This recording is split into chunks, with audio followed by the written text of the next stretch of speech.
There are nights when even the darkness seems afraid to come out, and yet the light refuses to take responsibility for illuminating anything at all. And on such nights, nights like this one, you begin to understand why medieval priests feared the light far more than the shadows they preached against. For light, you see, has the terrible habit of revealing things, especially the things a well-trained cleric would very much prefer to keep quietly tucked beneath incense smoke and the occasional pious cough. Darkness, at least, is polite. Darkness keeps secrets. Light? Light is that overly inquisitive guest who insists on lifting tapestries and asking questions no one invited it to ask. So if you ever wondered why holy men of old squinted at candles as if they were tiny heretics, or why they built cathedrals with windows so narrow they might as well have been apologizing for them, well, tonight you'll hear the truth. Or something close enough to the truth that the truth itself might feel a little threatened. But before I take you wandering through cloisters, corridors, and confessions that have been waiting centuries for someone foolish enough to listen, I must ask you, politely, reverently, and with all the solemnity of a monk who knows the algorithm sees all, to perform your nightly ritual. Go ahead and like this video and subscribe. Do it only if you feel that peculiar tug in your spirit, the same tug medieval scribes felt when deciding whether to illuminate a manuscript or simply complain about it in the margins.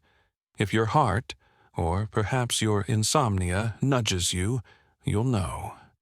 Now, breathe. Let the candle flame settle into that shy little dance it performs. For those willing to stare long enough, listen, do you hear it? That faint crackle, like parchment confessing its sins. That is where our story begins.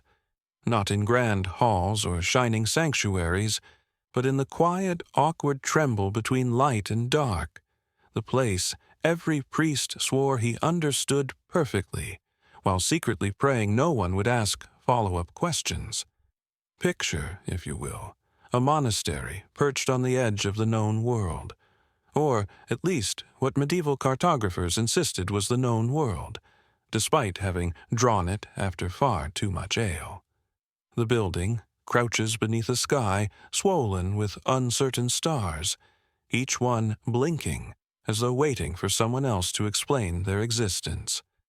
The wind sweeps across the courtyard stones, humming that low, judgmental note winds often favor, the kind that makes tapestries rustle in a manner that feels suspiciously accusatory.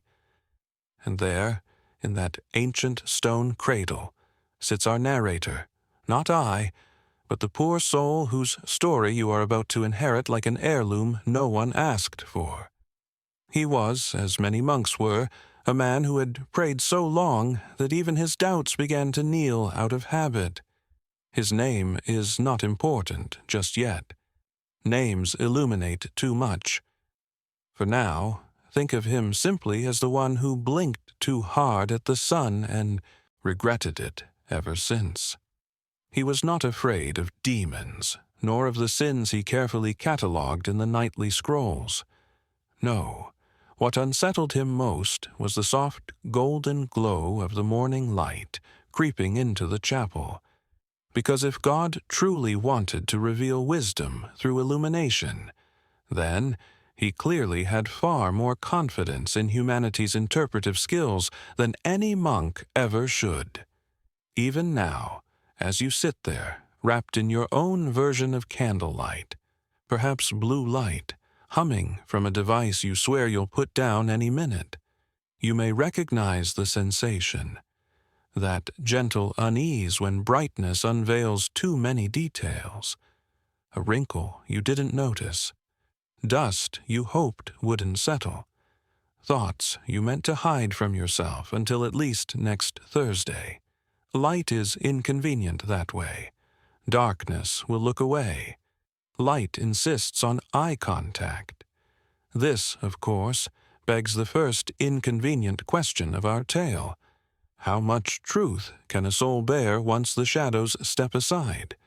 It is a question medieval priests loved to ask, but never wished to answer, mainly because answers tend to illuminate things, and, as mentioned, illumination was a delicate subject. You can almost imagine our monk, let us call him he, since even pronouns feel too revealing tonight, standing at the doorway of the chapel at dawn, staring at a sunbeam as if it were an overly enthusiastic novice requesting extra chores.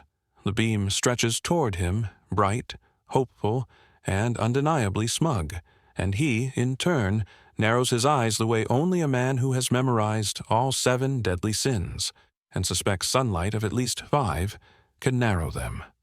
Ah, yes.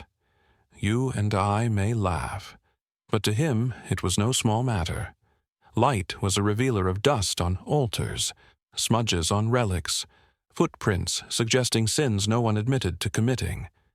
Every morning the sun performed its meticulous audit, and every morning our monk wished someone would file a celestial complaint. But there was something else he feared the light would expose. Himself, his thoughts, his uncertainties, pressed between prayers like wildflowers someone intended to preserve but forgot. He was not afraid that God would see his doubts. He assumed God already had a detailed report. No, he feared he would see them. He feared illumination might make everything too clear, too honest, too unavoidable. And that, dear listener, is the very heart of our meditation tonight. The terror of visibility, of clarity, of spiritual nakedness at the hour one most wishes to feel wrapped in holy mystery. It is why villagers crossed themselves at comets, why priests frowned at sunbeams, and why philosophers wrote treatises no one requested. Because once the light reveals the truth, someone has to interpret it. And interpretation is a dangerous sport.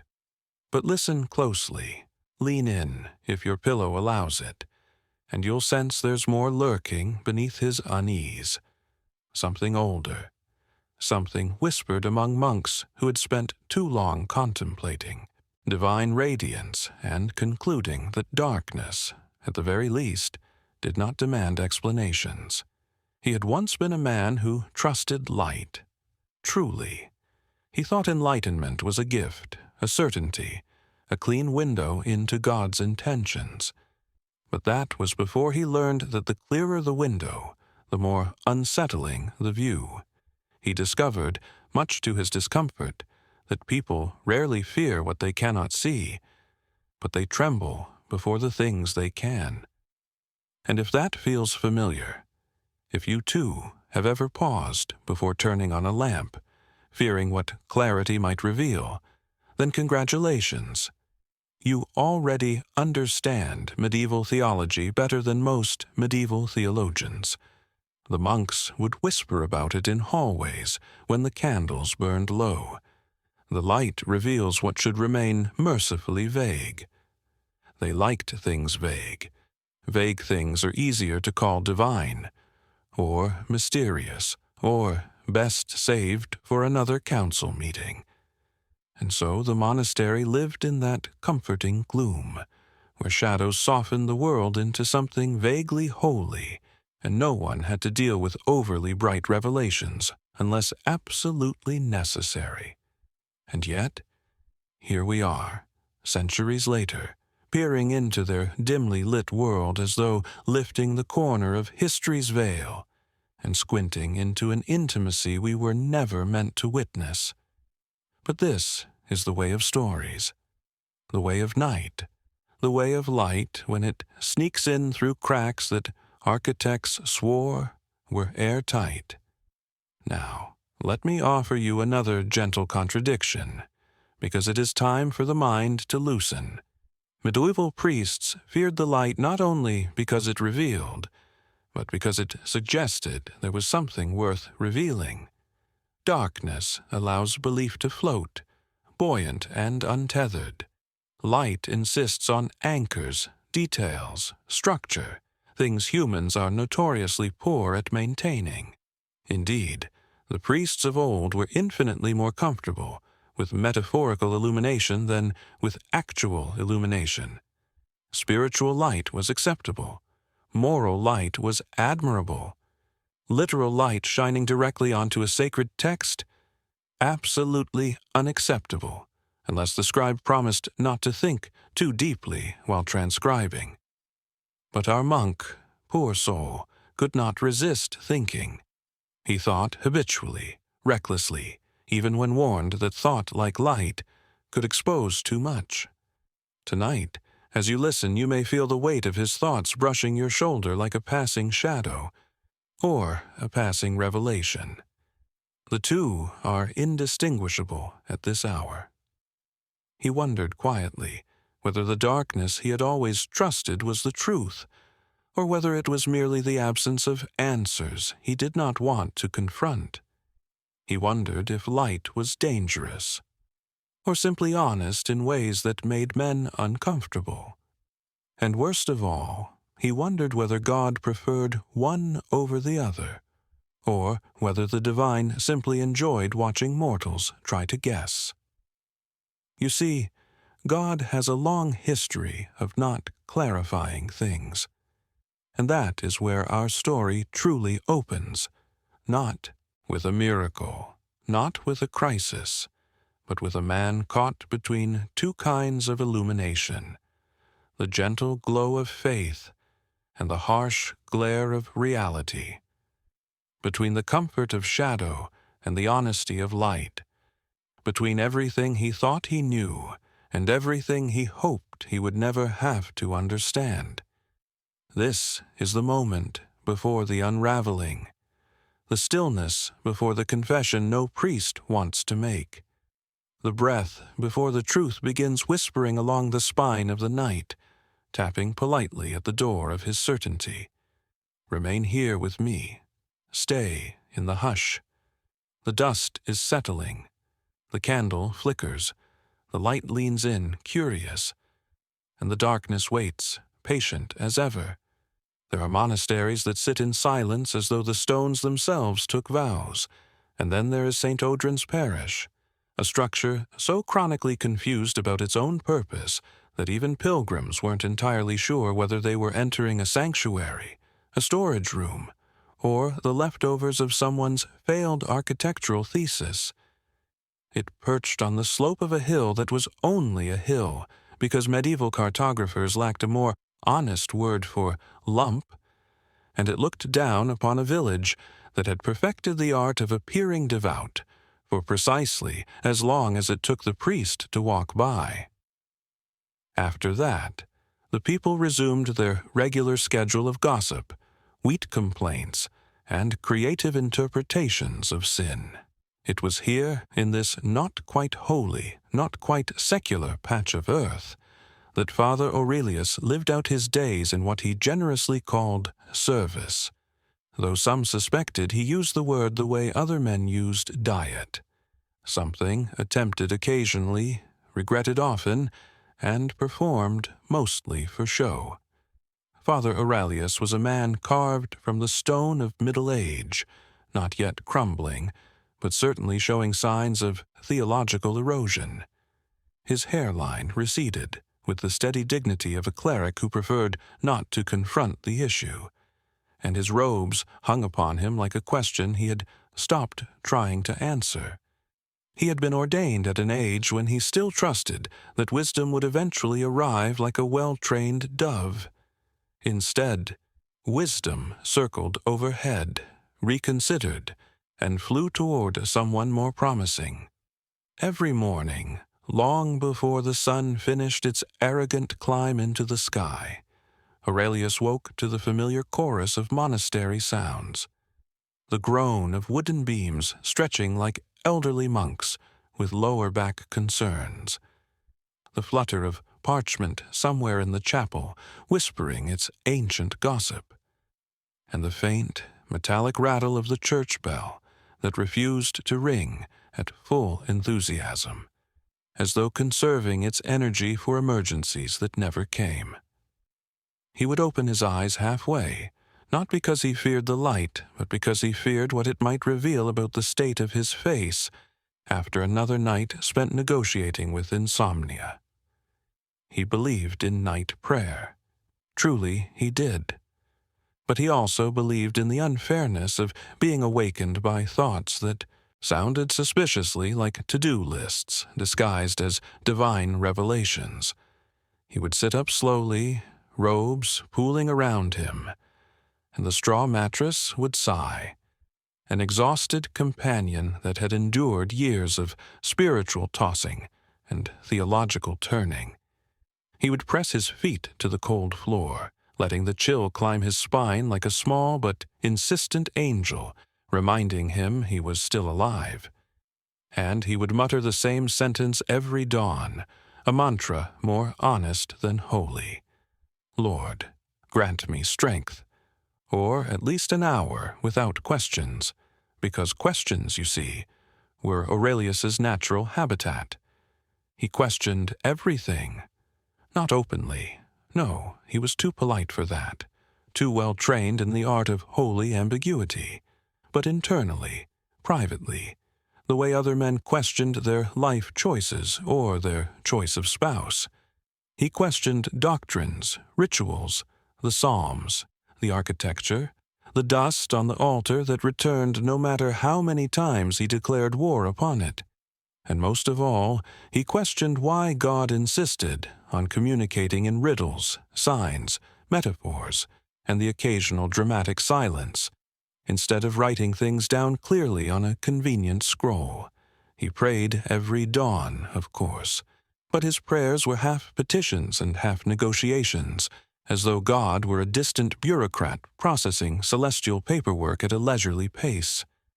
Aurelius would kneel in the chapel, the air thick with the scent of incense that had been lit, extinguished, and relit so many times it had developed a personality, and he would bow his head. Sunlight would sneak through narrow windows shaped like elongated regrets, painting golden streaks across the stone floor. He hated those streaks, not because they were ugly, but because they were so terribly revealing. They illuminated the dust that settled on sacred relics no matter how many times he dusted them. They revealed the cracks in the floor that had widened since last winter. They highlighted the forgotten hymn book he had been meaning to return to the choir. Light was an auditor, and its reports were always damning. Aurelius preferred the candlelit hours before dawn, those dusky, forgiving moments when shadows softened mistakes, and even a mediocre priest could appear mysterious and wise. Candlelight gave everything a poetic quality. Daylight insisted on clarity, and clarity was rarely kind. But let me bring you closer, closer than the parishioners ever got, closer than Aurelius would have allowed anyone to stand. Because you must see him not as the village saw him, a man of God doing his pastoral rounds with solemn dignity, but as he understood himself, a man navigating faith the way one navigates a pond in the dark, with quiet dread and a stick that may or may not be long enough. He was not a bad priest. He was simply a priest in the middle of life's long, holy confusion. The kind of man who prayed with conviction in the morning and uncertainty by noon. The kind of man who blessed children with warmth, but secretly wondered whether angels also experienced burnout. The kind of man who confessed sins he wasn't sure he felt sorry for, mostly because the confessional felt lonely otherwise. He knew the scriptures well enough to quote them impressively, but not well enough to feel entirely reassured by them. He preached about divine certainty with the tone of a man trying to convince himself, and when he spoke of miracles, he did so with the weary enthusiasm of someone who had not personally witnessed any, unless you counted the time Brother Hallen managed to fix the church roof, using only a prayer and excessive swearing. Aurelius's daily routine was a symphony of contradictions. He walked the cloister with the posture of a man at peace, though his mind raced with theological debates he never resolved. He blessed bread with solemn reverence, though he secretly suspected the baker's yeast had more influence on the miracle of rising than divine intervention. He listened to confessions with patience, though he often wondered why humans confess the same 5 sins over and over, as though repeating them somehow made them spiritually collectible. He prayed more out of habit than conviction, and he felt guilty for it. And then he prayed about feeling guilty, and then he felt guilty for repeating prayers about guilt. And so the cycle spun on, like a liturgical wheel designed by someone who believed suffering built character. One of Aurelius's duties, a duty he both cherished and resented, was tending the parish archives, a narrow room filled with scrolls that smelled like regret and ink that had outlived its creators. He would run his fingers along the dusty shelves, coughing occasionally in ways that felt spiritually symbolic. The records chronicled centuries of baptisms, weddings, excommunications, miracles that later turned out to be coincidences, and coincidences that later were upgraded to miracles. And as he read them, Aurelius wondered how many souls had passed through life without ever questioning the stories written about them. The archives were dimly lit, deliberately so. Too much light would threaten the old parchment, or expose inconsistencies no priest wanted to discover. Aurelius felt comfortable there, in that dim, protective half-dark. The shadows whispered gently, the scrolls murmured. Dust floated like muted confessions waiting for absolution. And then came the world outside, the village, bright and bustling, full of people who expected their priest to have answers. Aurelius provided answers, yes, but only because questions terrified them. And because "I'm not entirely sure" was not a phrase medieval villagers liked to hear from their spiritual advisor. They wanted certainty, clear statements about sin, salvation, angels, demons, why goats got sick on Thursdays, and whether their neighbor's daughter's strange dream was a sign from God or indigestion. Aurelius obliged, crafting responses that sounded authoritative, while giving heaven plenty of room to disagree. He envied their certainty. He admired it even, not because he believed they were correct, but because certainty itself was a luxury he had misplaced somewhere between seminary exams and his first encounter with real human suffering. Ah, yes, suffering. The kind that left you staring at stained glass wondering why God designed life with so many sharp edges. The kind that made parents ask why their child had not survived the winter. The kind that turned prayer into a desperate letter addressed to a deity whose mailbox seemed perpetually full. Aurelius had seen enough suffering to keep him humble, and enough survival to keep him confused. His middle age was a battlefield between youthful faith and seasoned skepticism. He believed in God, deeply, instinctively, the way a drowning man believes in the existence of a shore he cannot see. But he no longer believed in the simplicity of answers. He had stood at too many bedsides, listened to too many pleas, watched too many candles burn out before the miracle arrived. Still, he performed his duties. He performed them well. He performed them earnestly. And he performed them with the weary humor of a man who suspected God appreciated irony, even if theologians didn't. The villagers adored him for reasons he found suspicious. They claimed he radiated calm. They claimed he was wise. They claimed he carried a divine presence. In truth, he mostly carried back pain, unspoken doubts, and a very old pair of sandals that squeaked at inopportune moments. But there was warmth in him, a quiet, steady warmth that made people trust him. Perhaps it was not divine. Perhaps it was simply human. But in a world obsessed with signs from above, sometimes the most human warmth felt like the closest thing to grace. And yet, and here is where the shadows deepen, where the candle flickers, where your breathing slows. Despite his devotion, Aurelius sensed something shifting at the edges of his faith.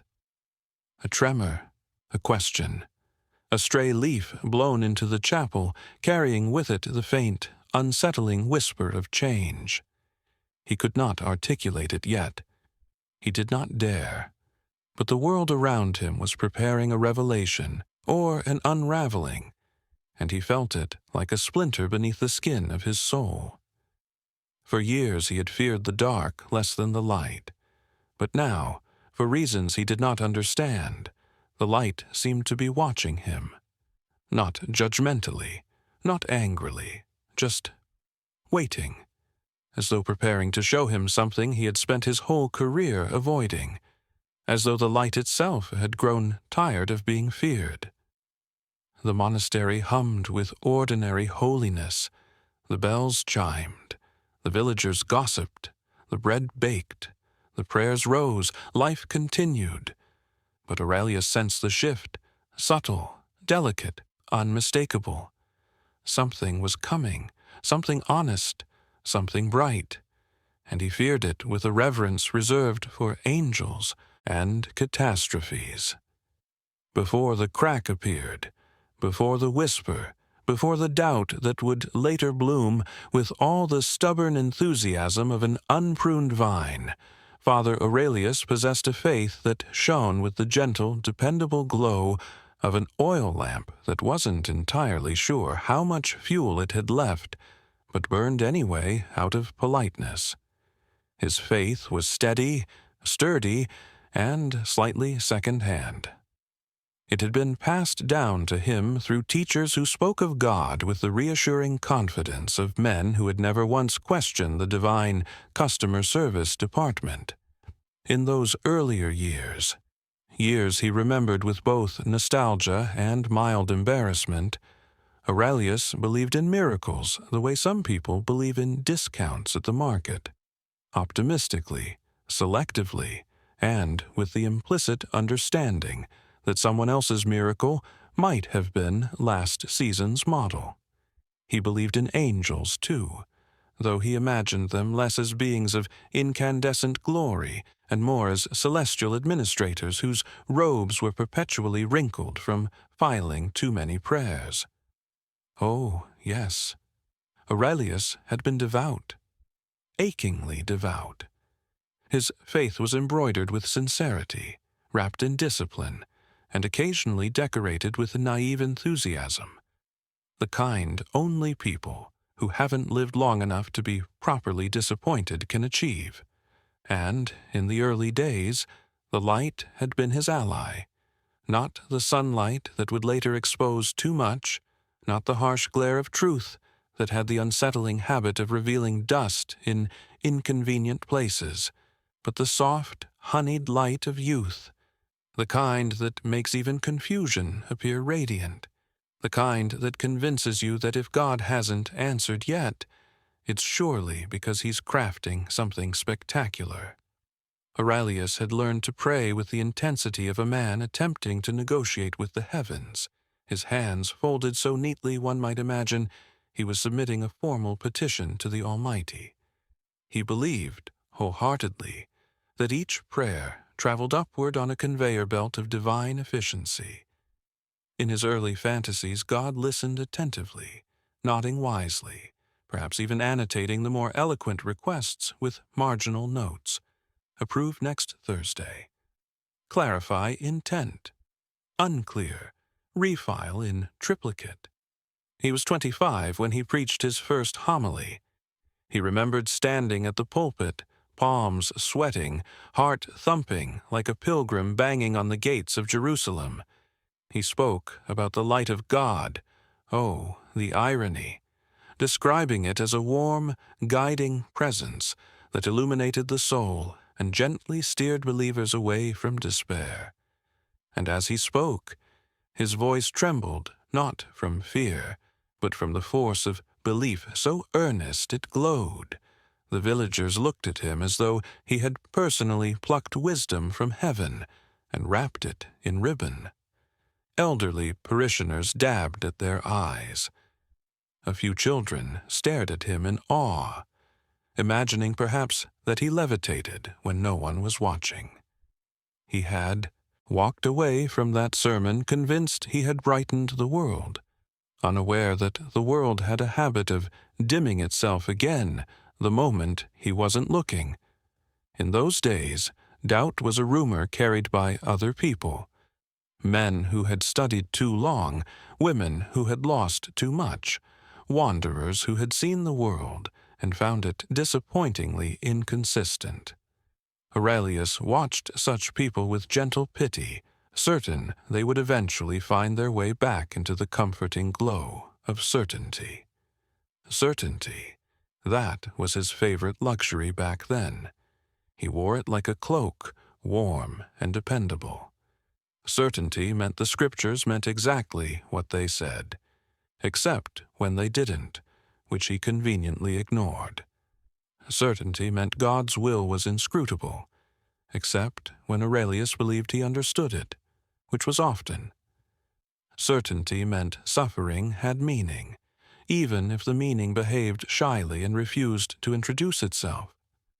Aurelius walked through life buoyed by this glowing certainty, drifting through chapels and cloisters like a man serenely confident that the universe had assigned him a favorable footnote.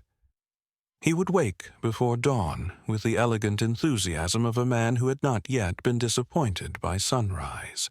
He would inhale the fragrance of incense without noticing its subtle undertone of mildew and resignation. He interpreted birdsong as divine orchestration, rather than two sparrows arguing about territory. Clouds became metaphors. Rain became blessings. Silence became an invitation from God rather than celestial indifference. His world was full of signs. Oh, how he loved signs. A stray breeze was the Holy Spirit stretching its wings. A fallen leaf was an allegory waiting to be preached. A candle that flickered too violently was a moral caution. A candle that refused to flicker at all was a mystical affirmation. Once, when a loaf of bread baked into a shape vaguely resembling a fish, he declared it a subtle reminder of Christ, though the baker insisted it was the consequence of poor kneading. His faith was embroidered not only with sincerity, but with symbolism. Everything meant something. Every bird, every shadow, every suspiciously timed sneeze. The universe, he believed, was a book written in God's hand, and he was merely learning to read its divine punctuation. Aurelius had also believed in the clarity of rituals. Oh, the comfort they gave him. Rituals were the scaffolding around his faith, the sturdy beams holding everything together. If Scripture was the foundation and prayer the roof, rituals were the nails, the beams, the mortar, the dependable materials that ensured the whole spiritual structure didn't collapse unexpectedly. He loved the sound of chanting monks. It made the world feel organized. He loved the way incense curled toward the ceiling like a question too beautiful to answer. He loved the cadence of psalms, the predictable rise and fall of their ancient rhythm. He loved the Mass, not for its drama, but for its consistency. The same rituals, the same words, the same gestures that tethered the present to ages long gone. When he lifted the chalice in those early years, he believed, truly believed, that God leaned in closer, that invisible angels lined the rafters, that the simple movement of his hands stitched together heaven and earth. He believed these things because for a long time they worked. They lit him from within. They gave him purpose and direction, a compass pointing always toward the sky. But there is a danger, is there not, in believing too beautifully? Reality has a habit of tapping one on the shoulder and whispering, "I admire your enthusiasm, but perhaps you should sit down." Even then, long before the first tremors of doubt, Aurelius sensed something beneath his luminous faith, a faint crackle, a nearly imperceptible rumble. But he ignored it, the way a man ignores the first sign of a storm, because he prefers the sunshine. He believed his faith was unshakable, like a cathedral built upon solid rock. He did not yet realize that even stone remembers every raindrop. The villagers adored him then. They praised his sermons. They sought his counsel. They interpreted his pauses as profound, unaware that many of those pauses were him simply trying to remember the second half of a parable. He was a spectacle of spiritual confidence. He radiated assurance. His robes billowed dramatically when he walked, and people found this compelling rather than theatrical. He believed in divine timing, though he was impatient. He believed in divine justice, though he noticed its occasional delays. He believed in divine mercy, though he suspected it was distributed through an inexplicably complex administrative system. He had a fondness for saying, "God's light reveals the truth," and people nodded, unaware that Aurelius had no idea how much truth he could personally tolerate. He believed, quite simply, because belief was simple. And then there were his private devotions, the prayers whispered at night when the world was still, and the darkness curled around him like a cloak. Those prayers were softer, less polished. They were the honest ones. He prayed for guidance, for strength, for the ability to forgive the villagers who confessed endlessly about the same 5 sins, for clarity in the scriptures, for patience during council meetings, for fewer theological disputes with Brother Matthias, who seemed determined to debate even the shape of angels' wings. But most of all, Aurelius prayed for certainty, the kind that remained firm even when the world trembled, the kind that could not be rattled by misfortune or confusion, the kind that ancient prophets seemed to possess effortlessly, though Aurelius suspected they had merely been too busy with plagues to dwell on insecurity. Yes, in those early years, Aurelius was a man illuminated, brightened from within, glowing with borrowed certainty. If the divine bureaucracy took its time, he forgave it. If God's answers were subtle, he praised the subtlety. If silence echoed back at him, he assumed it was a test. He believed that every closed door meant a better one was opening, that every tragedy hid a blessing, that every sorrow contained an unspoken lesson, and that every unanswered prayer had been delivered to heaven's lost and found office. His faith was a tapestry woven from optimism, discipline, and the soft, stubborn hope that the universe had a coherent plan.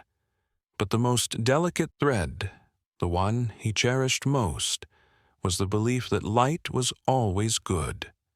That illumination was inherently divine. That clarity was a blessing. That truth, once revealed, would comfort rather than wound. He believed this with all his heart.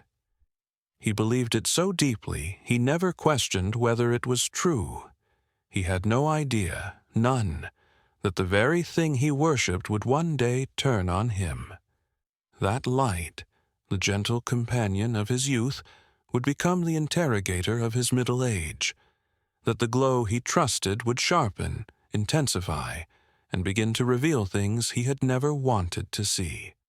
Aurelius was a man blissfully unaware that the brightest revelations cast the longest shadows, and so he continued living his luminous life, passing through days gilded with conviction, nights soothed by prayer, and seasons marked by rituals that made the world feel orderly.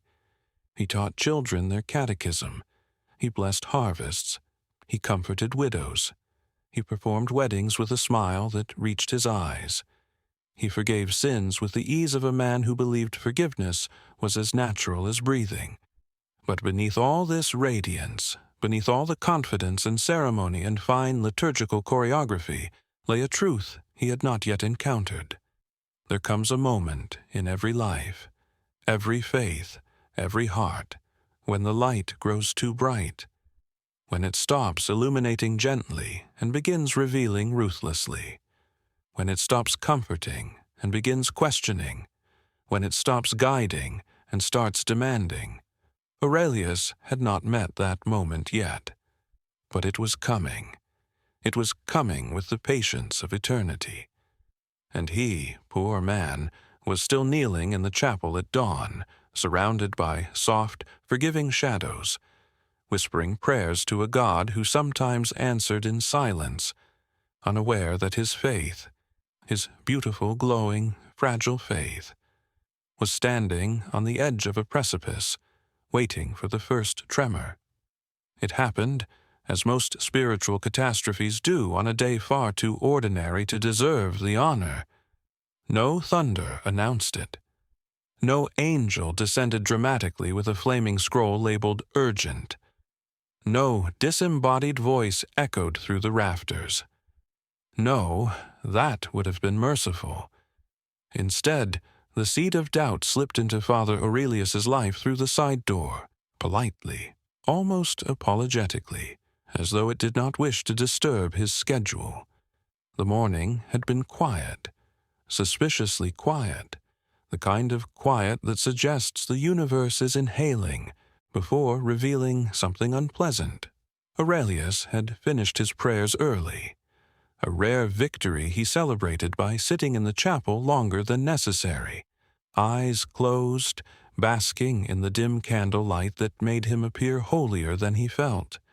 The air smelled of old stone and older incense, and the flickering shadows massaged his ego with flattering illusions of mystery. He felt peaceful, which, as hindsight would later remark with a smirk, should have been his first warning. The second warning came when Brother Matthias approached, and truly, nothing good ever began with Brother Matthias approaching. Matthias had the peculiar energy of a man who believed any conversation could be improved by theological complication. He spoke with the gentle urgency of a chicken, convinced it was a prophet. "Father Aurelius," he began breathlessly, "I have witnessed a sign." Aurelius suppressed the urge to groan. Signs observed by Brother Matthias typically included the shape of clouds, the direction of goat bleating, or suspiciously coincidental bowel movements.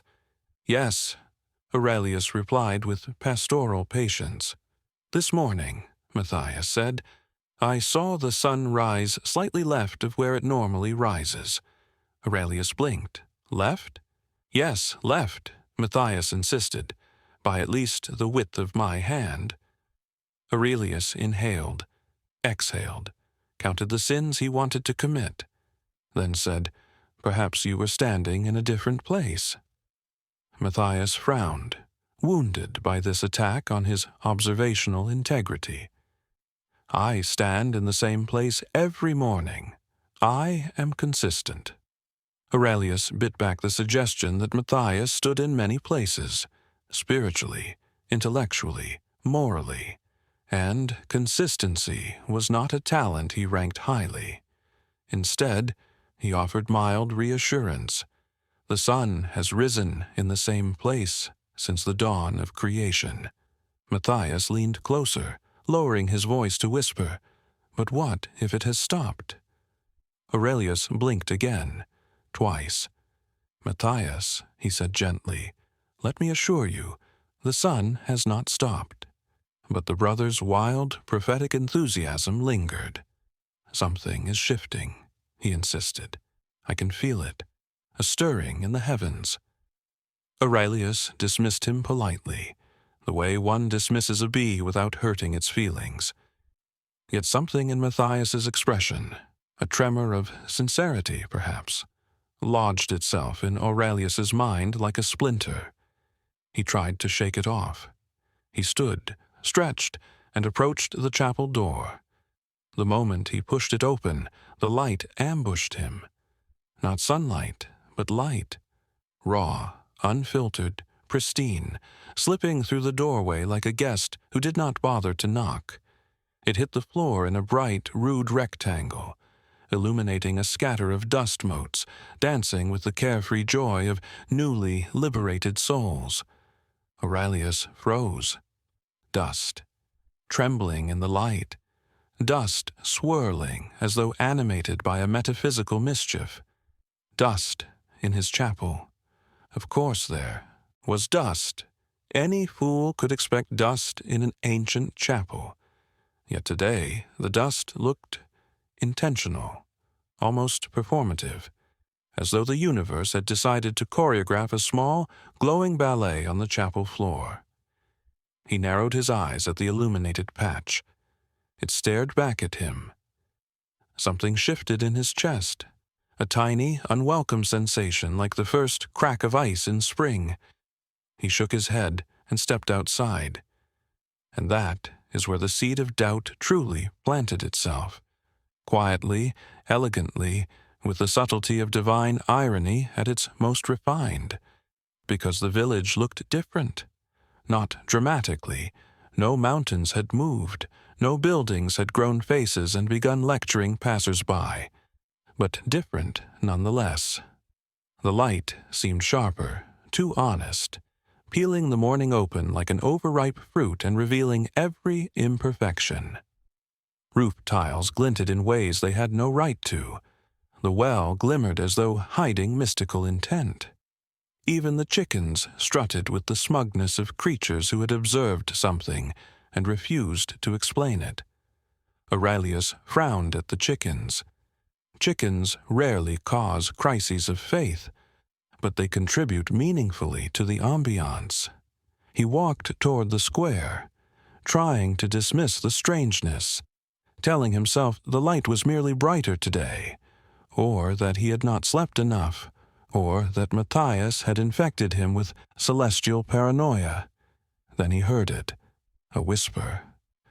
Not a voice, dear heaven, that would have been easy, but a whisper, the kind that curls through the air like a ribbon of sound and then pretends innocence when you ask where it came from.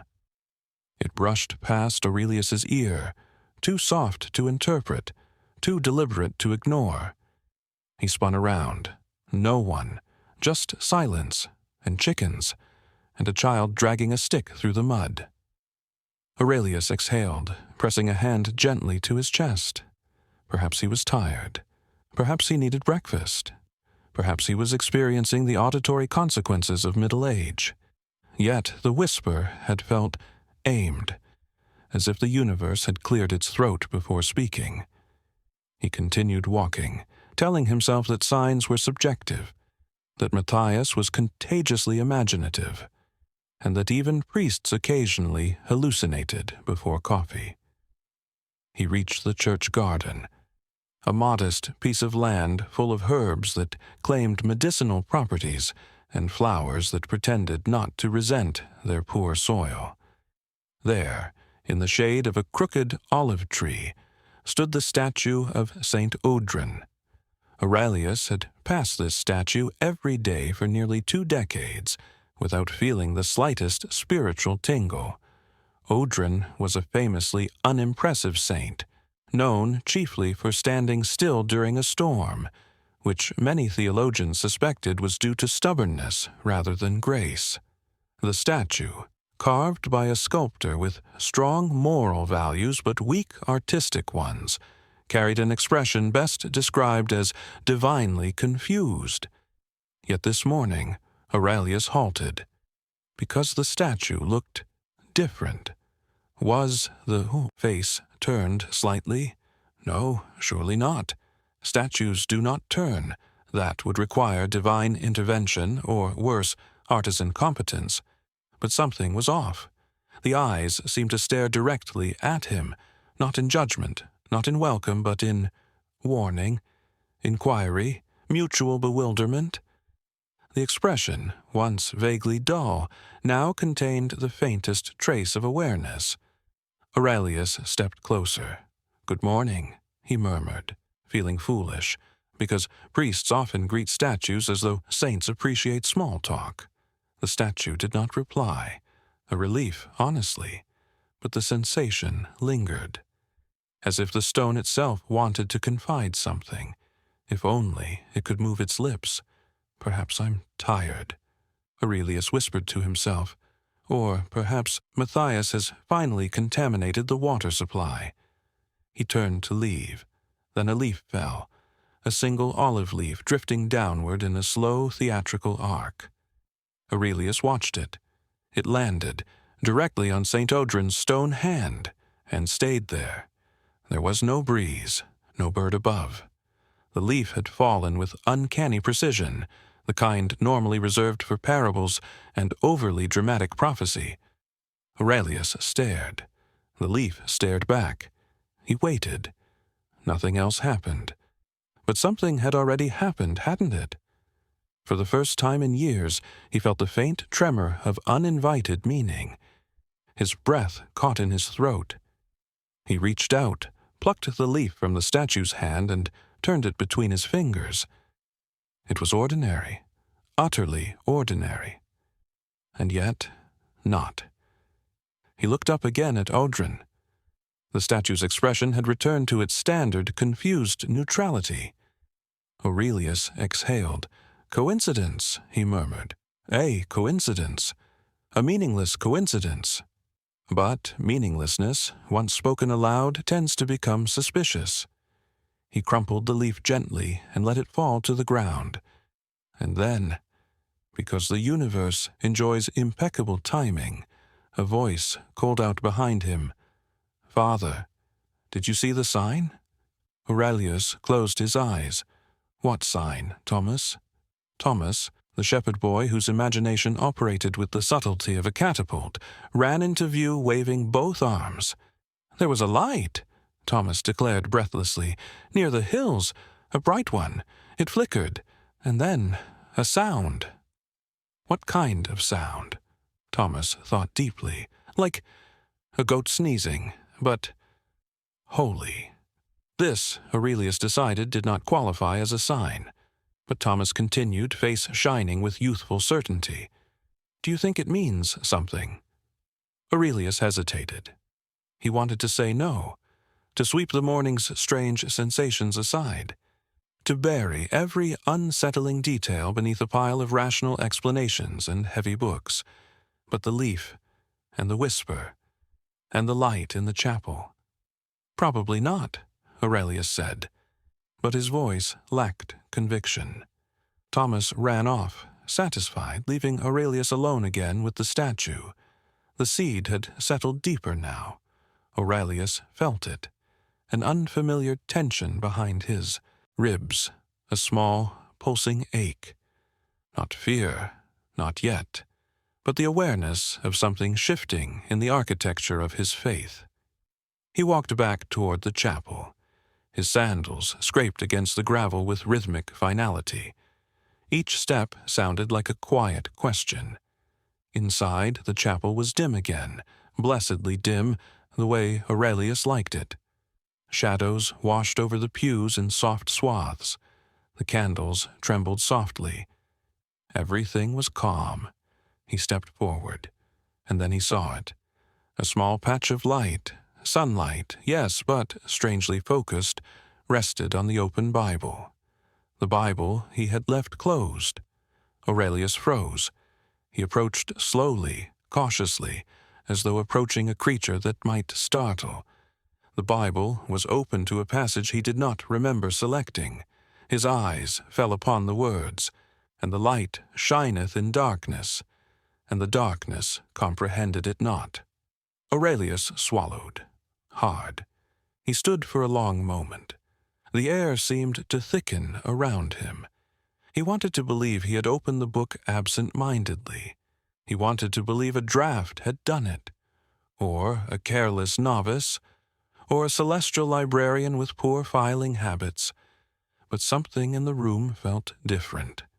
The silence was watching him. He exhaled, closed the Bible firmly, and backed away as though retreating from a revelation he did not want.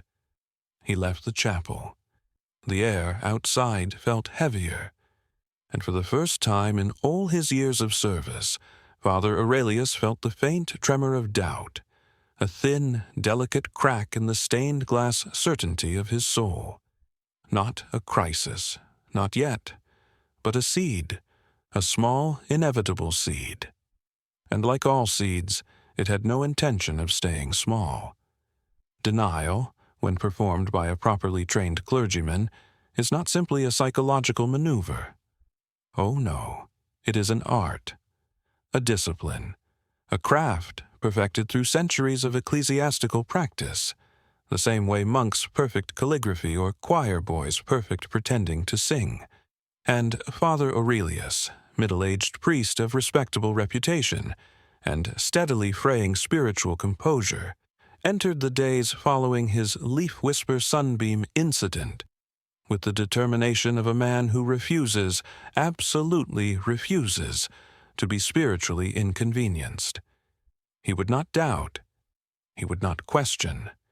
He would not allow a single, stray whisper of existential discomfort to interfere with his theological schedule. Thus began what historians might have called Aurelius's period of excessive holiness, if historians cared enough to take notes on the internal disasters of one parish priest.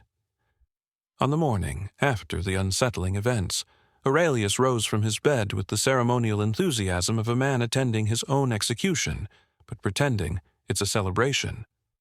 His first thought was, I will not think about it. His second thought was, I am already thinking about it. This was unacceptable. He sat up, straightened his robe, and made the sign of the cross with such theatrical flourish that God himself, if watching, might have raised an eyebrow. He inhaled deeply, preparing to banish doubt from his mind through sheer spiritual stubbornness.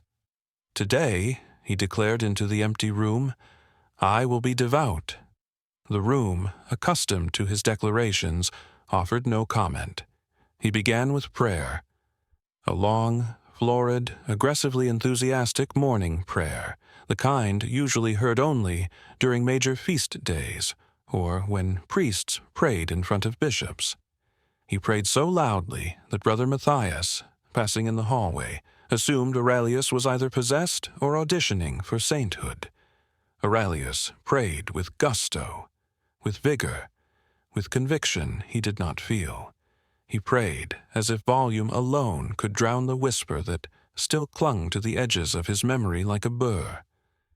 O Lord, he proclaimed, your servant rises with unwavering confidence. His voice trembled slightly. He ignored it. He continued, O Lord, your sunlight illuminates my soul with clarity and purpose. This, he realized mid-sentence, was a dangerous thing to say. Light was precisely what made him uncomfortable now. But one does not admit theological discomfort to the Almighty. God might think he was ungrateful. So he quickly added, within reason. He finished the prayer sweating lightly, as though he had wrestled a spiritual bear. Next came his morning routine, normally simple, steady, undramatic. Yet today, Aurelius infused every action with extra holiness. Where he normally lit one candle, he lit 5. Where he normally sprinkled a modest amount of holy water, he flung droplets with aggressive vigor, baptizing the chapel walls, several pews, and, accidentally, a passing acolyte who squeaked in confusion. Aurelius marched through the monastery halls with artificially straightened posture, performing his duties as though God had sent an auditor. He smiled at everyone, too widely. He nodded at everything, too frequently. He hummed hymns, too cheerfully. It was the smile that alarmed Brother Helen most. Are you, well, Father? Helen asked gently, as one asks a man polishing the same candlestick for 20 uninterrupted minutes. "Perfectly well," Aurelius replied brightly, continuing to polish at a pace that suggested the candlestick might confess something if rubbed vigorously enough. "You seem enthusiastic." "Enthusiasm," Aurelius said, "is the mark of a healthy soul." Hallen eyed him, unconvinced, then glanced at the candlestick, which now gleamed with the aggressive shine of metal being threatened. Aurelius polished harder.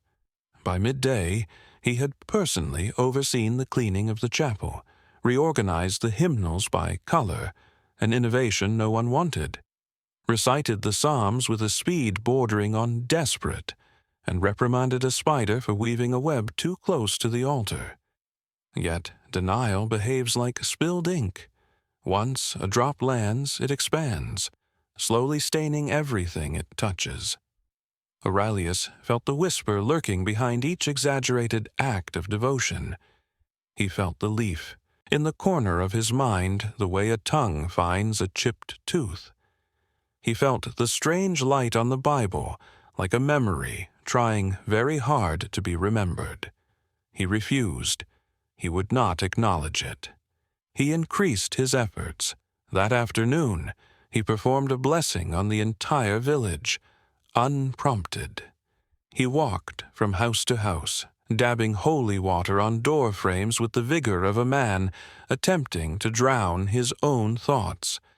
The villagers were delighted, assuming an upcoming storm, famine, or plague had prompted this unusual gesture.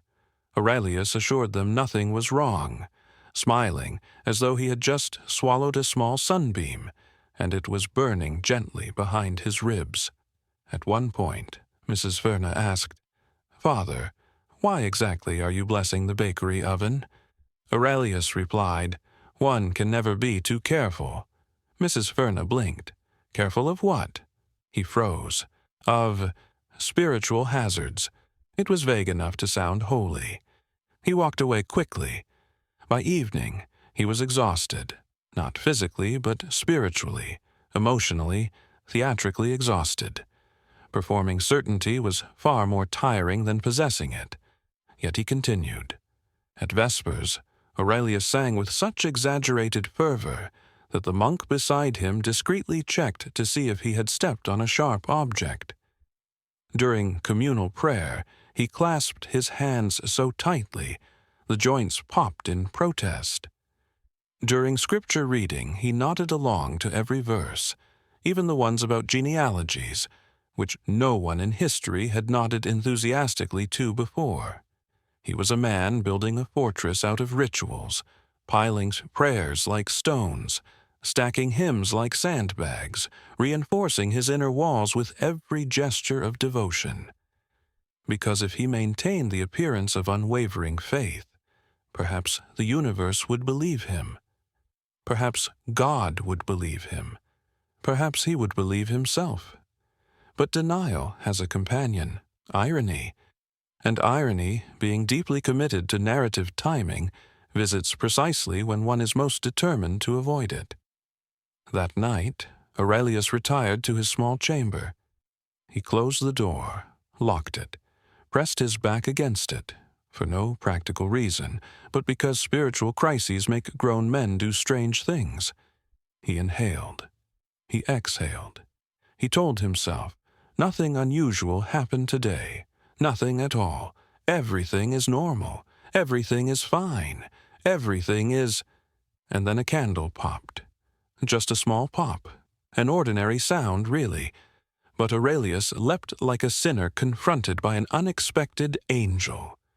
The candle flame flickered wildly, casting exaggerated shadows that danced across the room, as though mocking his composure. Aurelius glared at the candle. The candle flickered back. "Not tonight," he whispered. "I have no patience for symbolism tonight." He sat on his bed, smoothing the blanket unnecessarily. The room felt too bright. He extinguished one candle, then another, and another. Soon only a single flame remained, a small, trembling light that should have brought comfort, but instead illuminated his doubt like a spotlight. He attempted prayer again, not the confident prayer of morning, but the fragile, apologetic prayer of a man negotiating with invisible forces.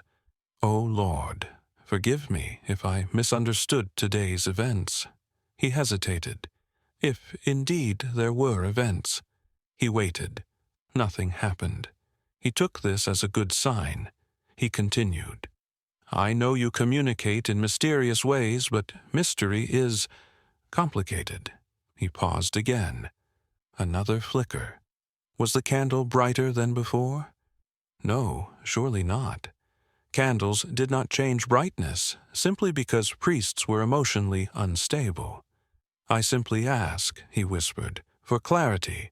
The flame sputtered gently. He took this as a terrible sign. "No," he corrected quickly, "not clarity, guidance, gentle guidance, preferably gentle." He stared at the flame. It swayed delicately. "Or perhaps nothing at all," he said. "Silence is also acceptable. I am open to silence."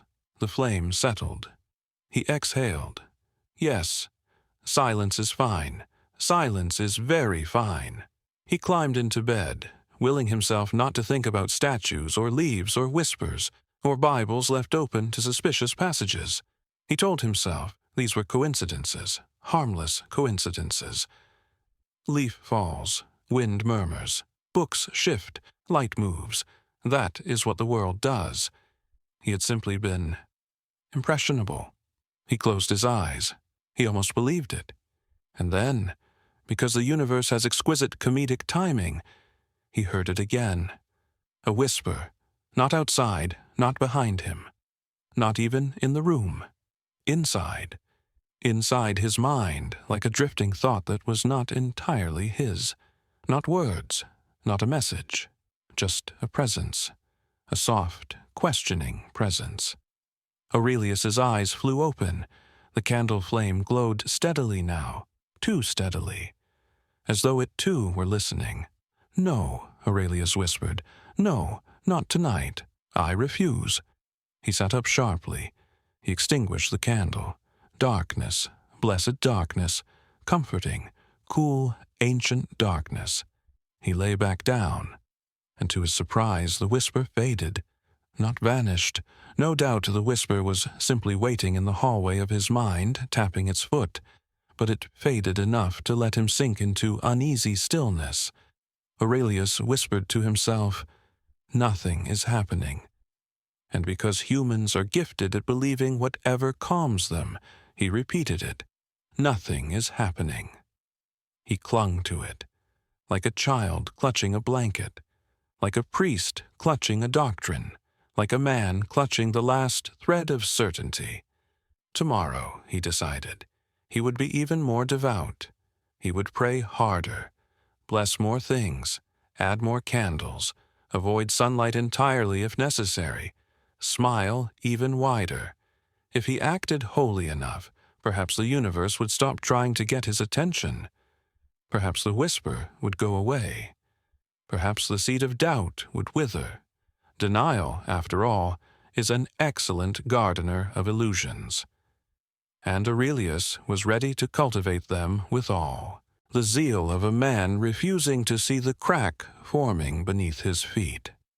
There is a special category of sign that heaven appears to reserve exclusively for middle-aged priests, signs that are far too ambiguous to illuminate anything, yet just strange enough to haunt one's theological equilibrium.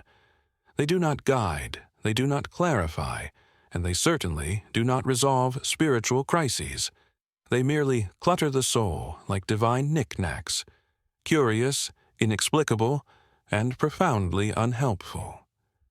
Father Aurelius, valiantly pretending the previous days had been an unfortunate misunderstanding between himself and reality, awoke on the morning of the unhelpful signs with a sense of purpose, so artificially inflated it could have floated above the monastery roof. He sat up, exhaled slowly, and declared to the empty room, Today will be ordinary. Reality, overhearing this, whispered to itself, absolutely not. Aurelius stepped outside, determined to immerse himself in routine. If routine did not save a man, then at least it distracted him while he quietly panicked. The village was still, wrapped in a pale dawn mist that blurred edges and softened imperfections, the sort of morning painters adore and priests distrust. He breathed deeply, savoring the air, which smelled faintly of dew, grass, and the distant disappointment of the blacksmith's forge. Everything seemed normal, until the rooster crowed. Roosters crow, of course. It is their life's purpose. But this rooster crowed at him, directly, personally, accusatorily, in a pitch that suggested revelation or indigestion. Aurelius stopped walking. The rooster did not. It strutted toward him, feathers puffed out, head tilted with an unsettling air of poultry wisdom.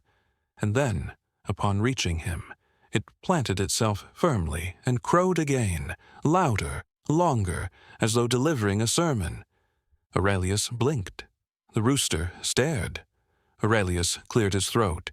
"Is there something you wish to communicate?" The rooster crowed a third time. Aurelius sighed. "Very well. I will take that under consideration."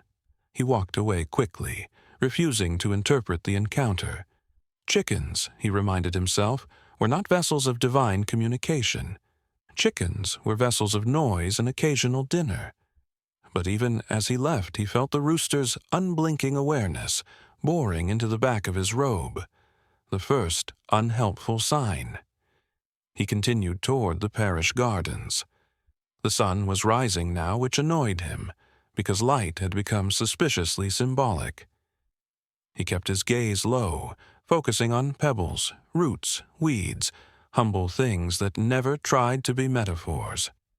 And yet, Aurelius halted, because lying directly in his path was a piece of burnt toast. Burnt toast in the garden.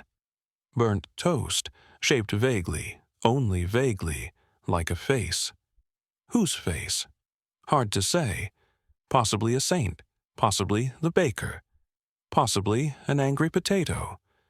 But the scorch pattern had just enough resemblance to human features that Aurelius felt his stomach tighten.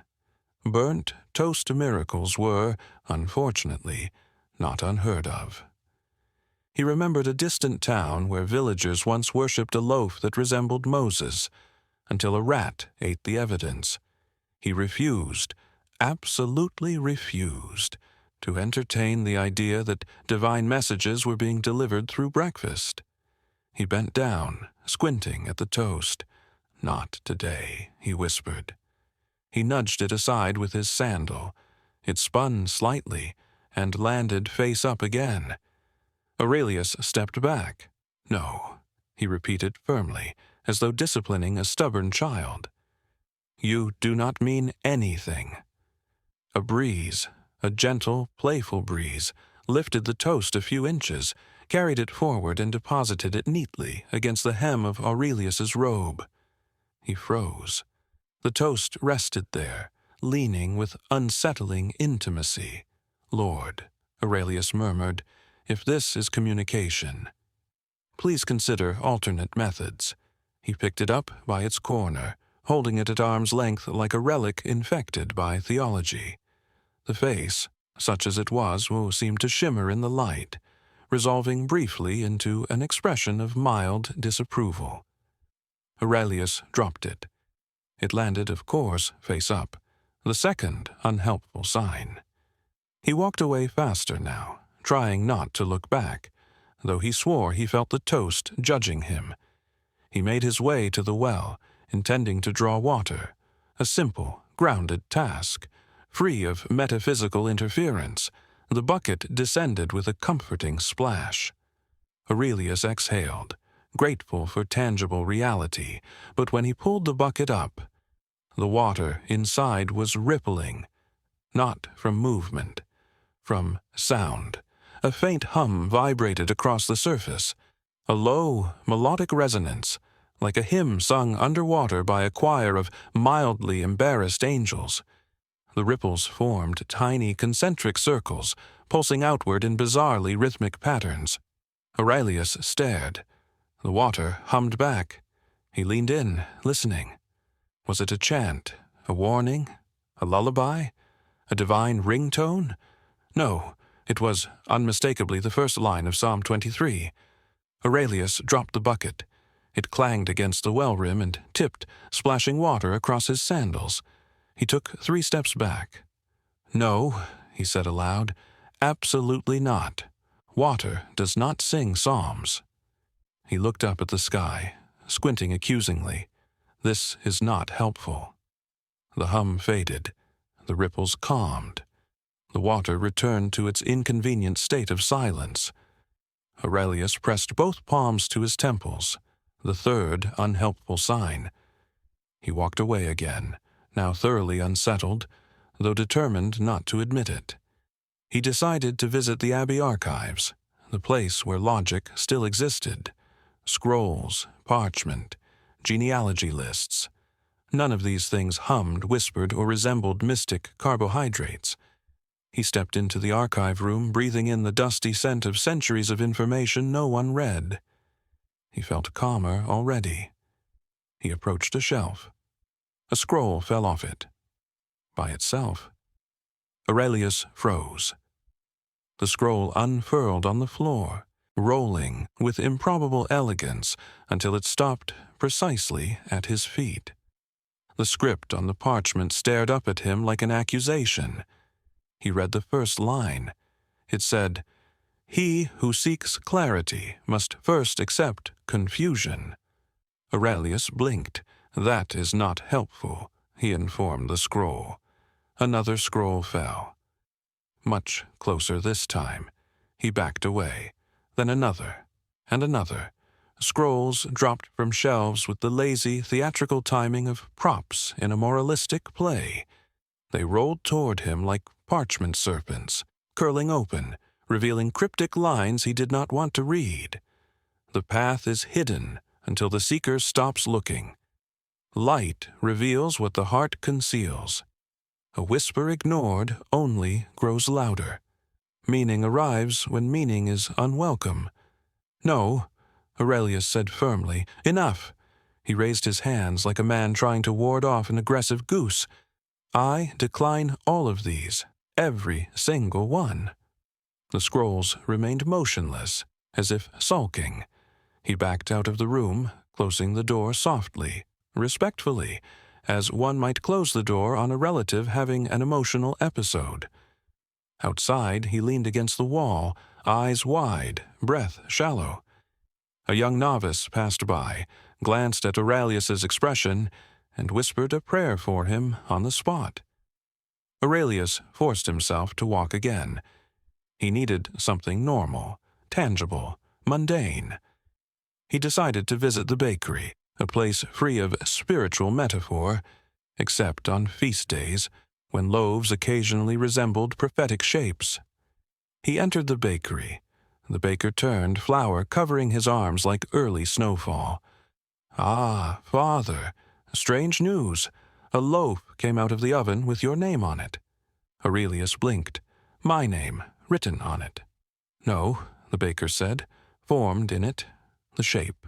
The crust split. It looks like AUR. I thought perhaps the rest burned away." Aurelius inhaled through his nose. He stared at the loaf. It did look like AUR. Barely, vaguely, if one squinted, and tilted one's head, and ignored the fact that bread letters were rarely theological communication. He placed the loaf back onto the counter. "It means nothing," he said. "Of course," said the baker, who clearly disagreed. The fourth unhelpful sign. Aurelius left quickly. By late afternoon, he was exhausted by meaning. Everything had become suspicious. The way the wind sighed through the trees, the way the light grazed the chapel steps, the way Brother Matthias kept staring at him as though waiting for him to announce a prophecy. And then The universe, not yet satisfied with its mischief, delivered one final sign. The bells rang, not the church bells, but the small hand bell used for calling novices to chores. It rang 3 times, sharply, crisply, undeniably, but there was no one holding it.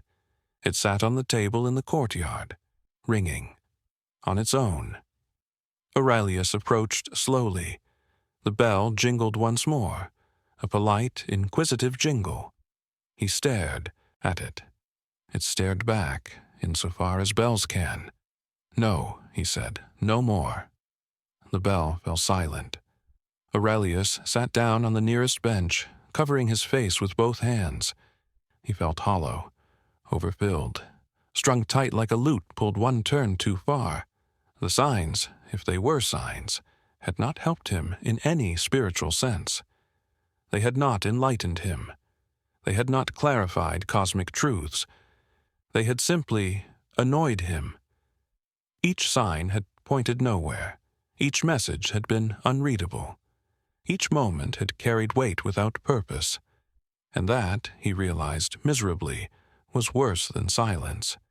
Divine ambiguity was one thing. Divine nonsense was another.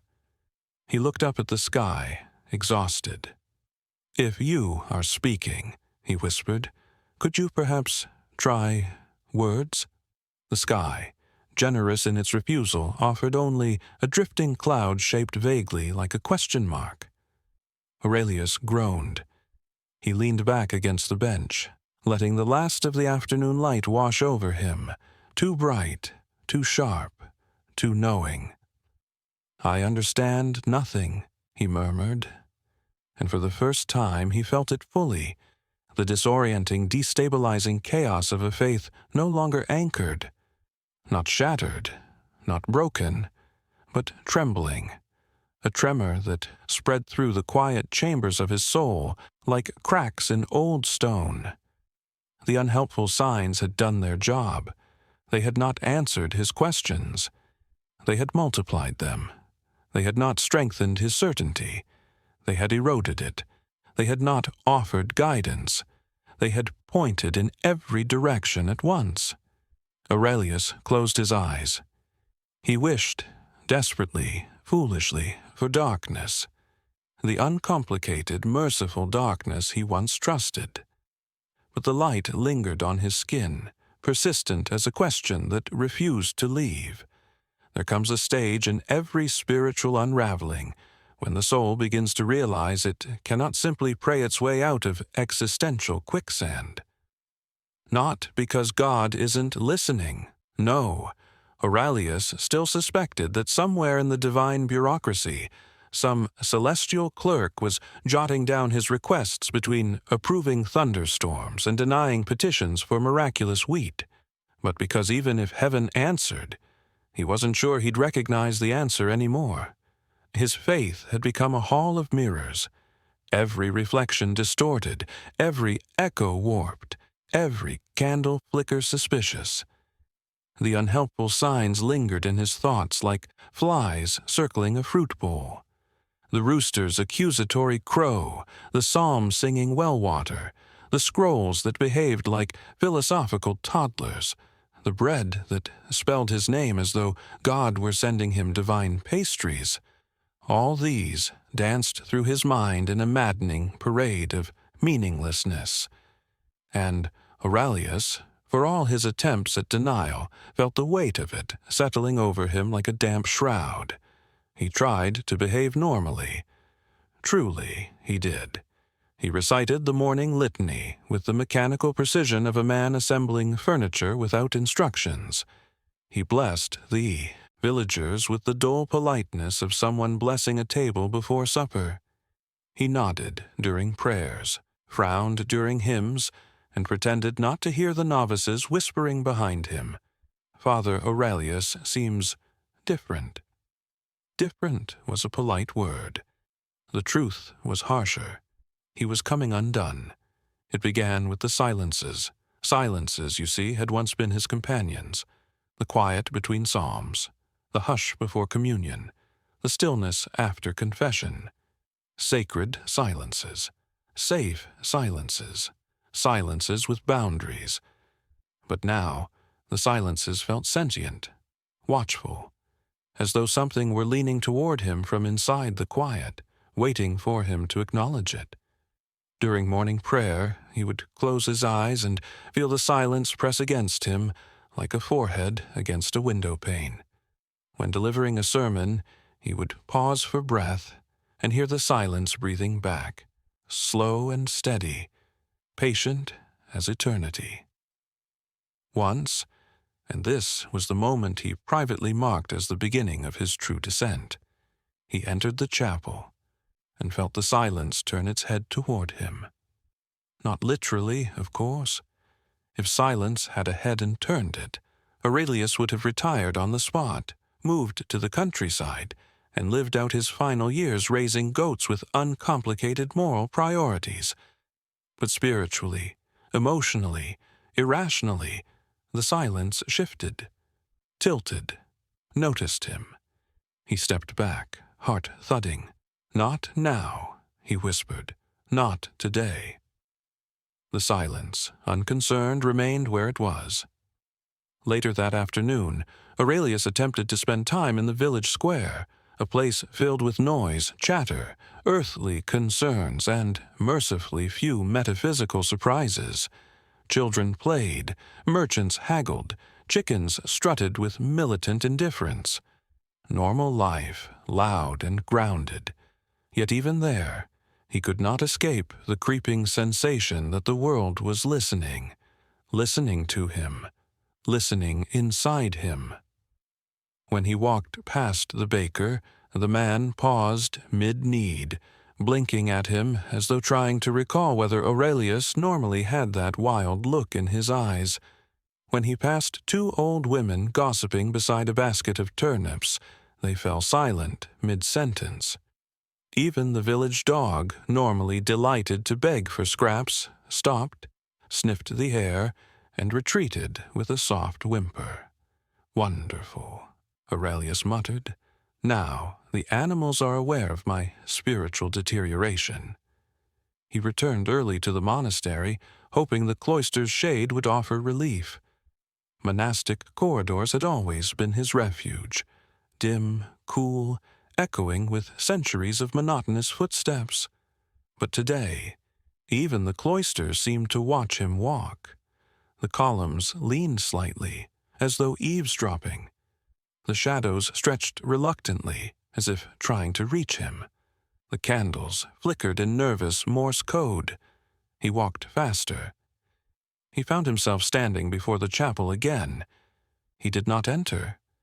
Instead, he hovered at the threshold like a man about to confess to his own house. The chapel door, sturdy oak, carved with a saint whose stern expression had always been meant to inspire awe, seemed to stare at him with suspicion. Then the absurdity of it all hit him. He was afraid of a door. He stepped inside in defiance. The chapel interior felt strange.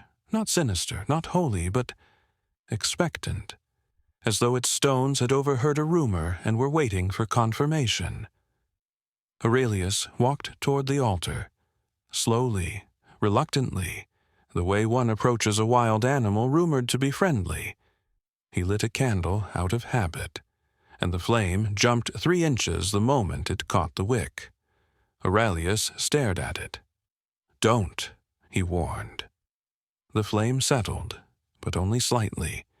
It continued to flicker in an oddly rhythmic pattern, as though tapping out a cryptic message. "Hello, Father." Aurelius covered the candle with his hand to break the pattern. It continued. He removed his hand. The flickering stopped. He exhaled shakily. "I am losing my mind." But he was not losing it fast enough to be excused from afternoon confession duty.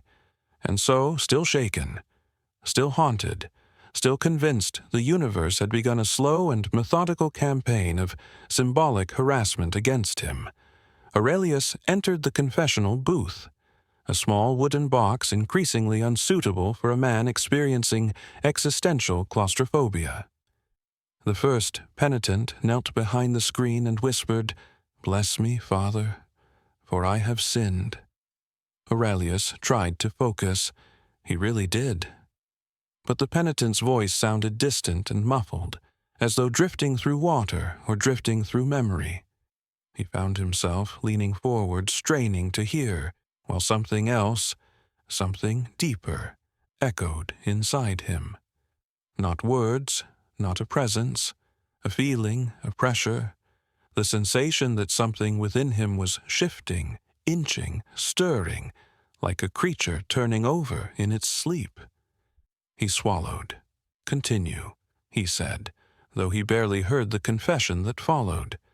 He caught fragments, coveting a neighbor's goat, cursing during a thunderstorm, touching bread before washing hands, ordinary sins, harmless sins. But behind them, beneath them, he heard something else, a soft, steady rhythm, a pulse, not his own. He dismissed the penitent early. The next confession was worse. A woman entered sobbing, lamenting her jealousy, her temper, her harsh words said in haste. Aurelius tried to comfort her, but the entire time he felt the same pulse thrumming in his bones, syncing with the rhythm of her speech, echoing between her pauses like a heartbeat in the silence. He dismissed her, too. After the fourth confession, he fled the booth. He stood in the nave, trembling, gripping the edge of a pew, as though steadying himself against an invisible tide. What was happening to him? Was he hearing things, feeling things, imagining things, or, unthinkably, was something communicating with him? The thought made him queasy. He returned to his chamber, closed the door, and sat on the edge of his bed. For a moment, everything was still. Then the bed creaked. Beds creak. Even holy beds creak. Aurelius knew this. But this creak was deliberate, slow, measured, almost conversational, as though the bed had chosen that moment, specifically, to acknowledge him. He stood. The bed creaked again. He whispered, "Absolutely not." The bed fell silent. He stepped away slowly, scanning the room for anything else preparing to become symbolic. And then, as if summoned, his ink pot tipped over, by itself. The ink dribbled across his desk, forming a thin, dark smear. The spill was vaguely shaped like a teardrop. He stared at it. It watched him. "No," he said, "tears are symbolic. I am not interpreting this." The ink pot rolled another inch. Aurelius closed his eyes. He felt the chaos gathering inside him, swelling, twisting, tightening, a storm forming beneath the ribs. This was no longer confusion. This was crisis, not loud, not dramatic, not thunderous, a quiet crisis. A crisis that unfolds internally, silently, invisibly, like a candle burning behind the eyes. He pressed his palms against his face. The darkness behind his eyelids felt warm, safe, merciful. But the moment he began to relax into it, he sensed something in that darkness, a flicker, a shape, a glow, light, inside the dark. He snapped his eyes open. His breath came fast. He fled the room. Outside, the sky was shifting toward evening. The sun draped itself over the horizon like a tired monarch, casting long shadows that trembled across the ground.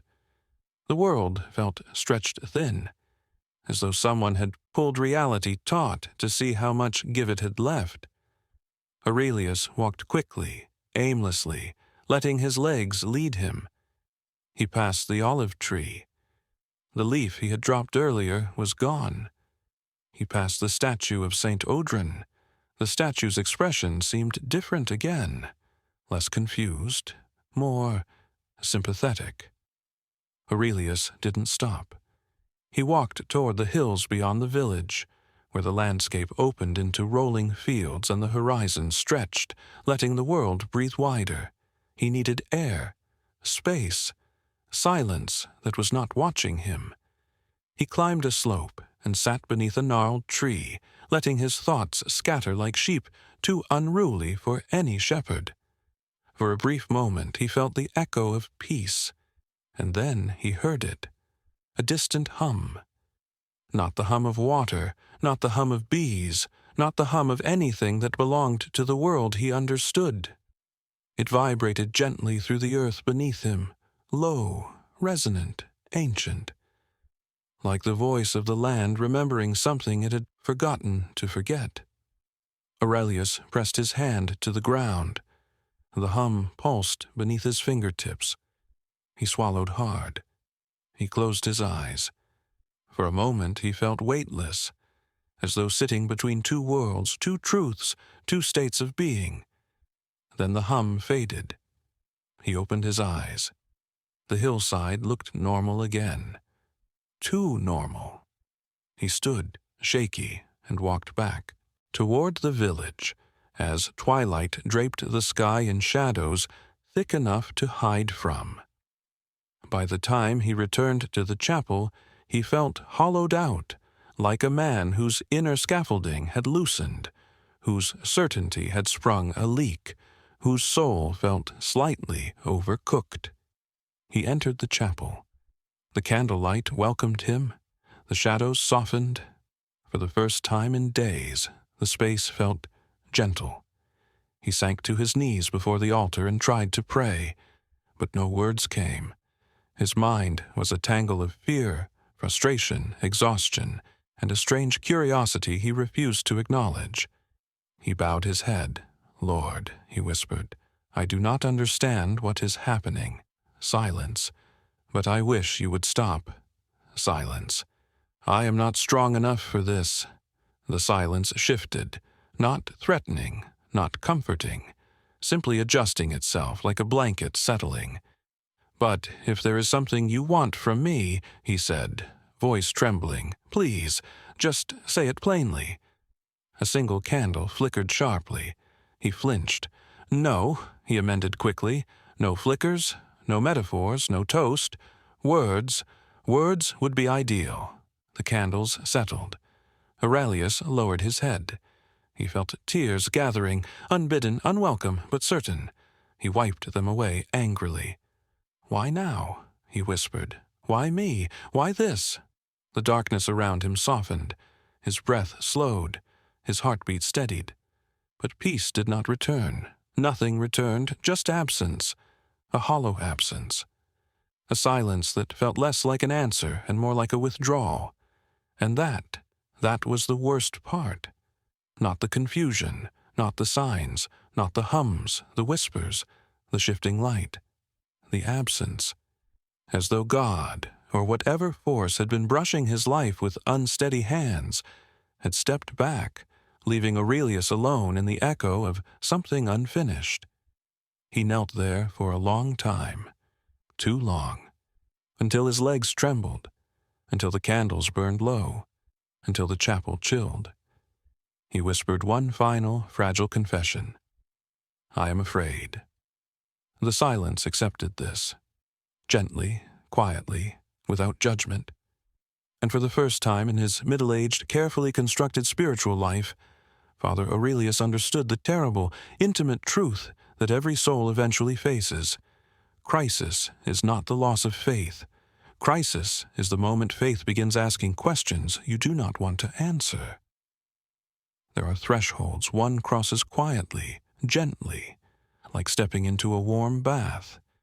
And then there are thresholds one crosses the way Father Aurelius crossed into his breaking point, with the dazed wobble of a man who has realized too late that the ground beneath him is not ground at all, but the soft, treacherous spine of something alive and shifting. It began, as catastrophes tend to, not with catastrophe, but with normalcy.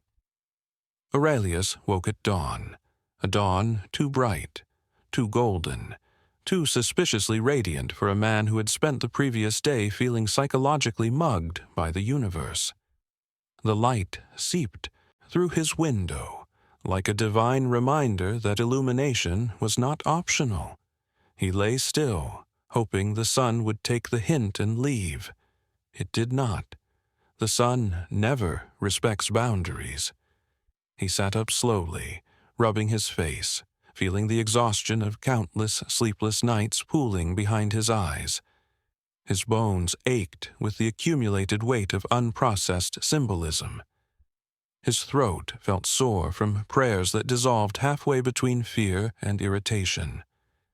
His thoughts were a tangle of whispers, flickers, visions, and the unanswered question he had not dared speak aloud.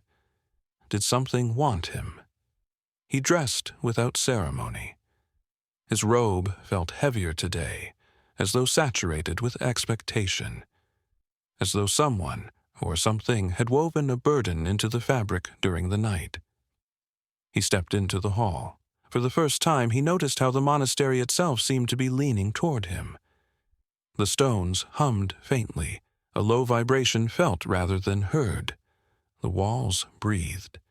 The air tasted different, as though something had been exhaled into it. He walked faster, but the cloister was no kinder. The morning light slanted through the arches in sharp, intrusive rays, illuminating dust motes that danced in elaborate patterns clearly not rehearsed by ordinary air. Aurelius felt the patterns forming sigils he did not wish to interpret. He rushed past them. Reaching the chapel should have brought comfort. It did not. When he opened the door, the smell of incense struck him with the force of memory, profound, overwhelming, rising like smoke from years of hope pressed into prayer. And then he saw it. The candles. All of them, lit. Every candle, every taper, every stub of wax he had ever relegated to a corner drawer, now flamed with white gold brilliance, bathing the chapel in a radiance so intense it wiped away shadows entirely. The altar glowed. The pews glowed. The very air glowed, shimmering in soft waves, like heat rising from sacred stone. Aurelius froze. He had not lit these candles. No one had. At least, no one with hands. For a long moment he simply stared, his pulse hammering against the walls of his throat. Then, gradually, like a breath slipping inward, the flames leaned toward him. Every flame, every candle, every tiny tongue of fire drew itself in his direction, bowing subtly as though acknowledging him. He staggered backward. "No," he whispered. "No, no, no, not this, not today." The candles flickered in unison. He felt it then, not a presence, but a pressure, a weight, an attention. It was like standing in a room while someone you cannot see examines you with reverent intensity. His lungs tightened, his vision blurred. For a moment he thought he might faint, but fainting would have been merciful, and the universe was past mercy now. He backed away, stumbled into a pew, and dropped to his knees. And that is when the light changed. It condensed, concentrated, gathered in the air before him like a slowly forming star, a pinpoint at first, small, delicate, barely perceptible, then growing, blooming open like a wound of light. It pulsed gently, expanding and contracting with a rhythm disturbingly close to breath. Aurelius wanted to close his eyes, but he could not.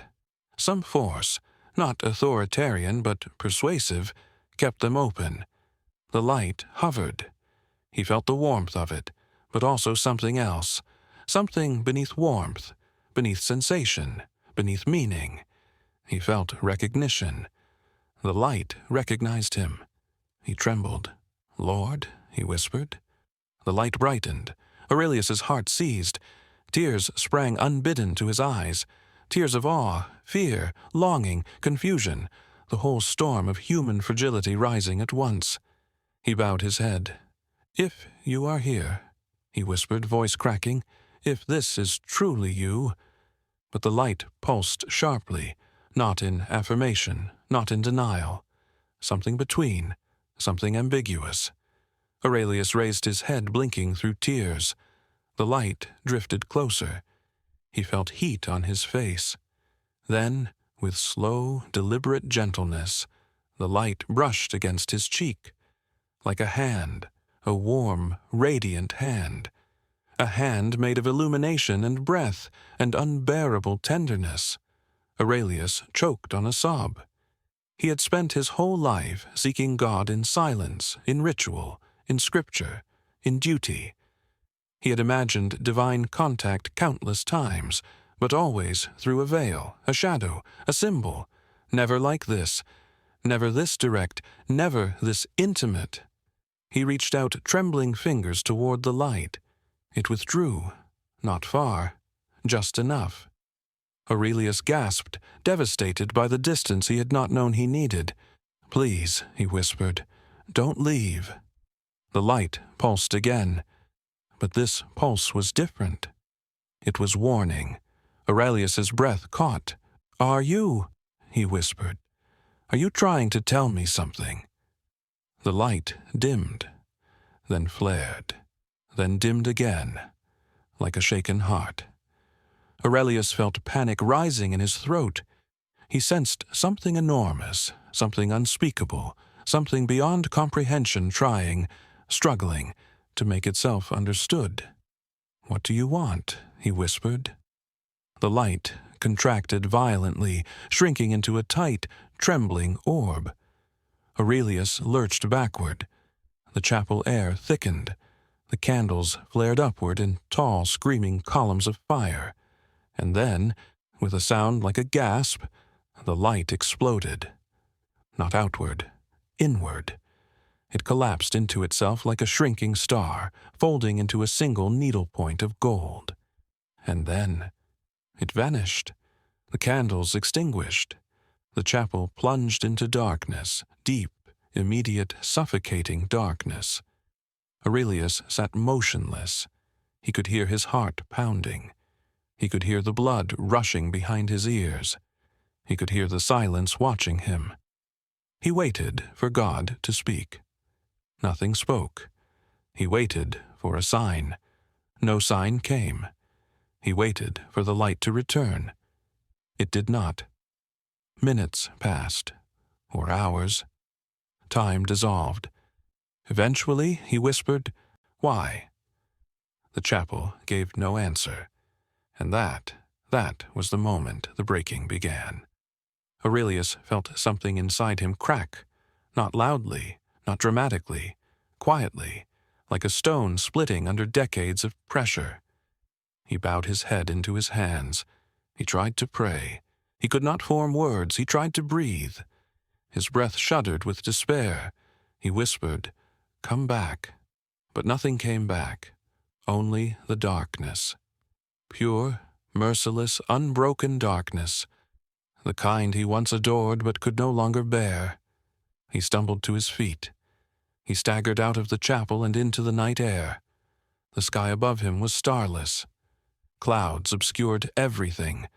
The world looked drained of color, drained of meaning, drained of the divine. Aurelius wandered. He walked past the olive tree, past the well, past the gardens, past the village boundary. He walked until the monastery vanished behind him. He walked until his legs shook. He walked until the night itself felt hollow.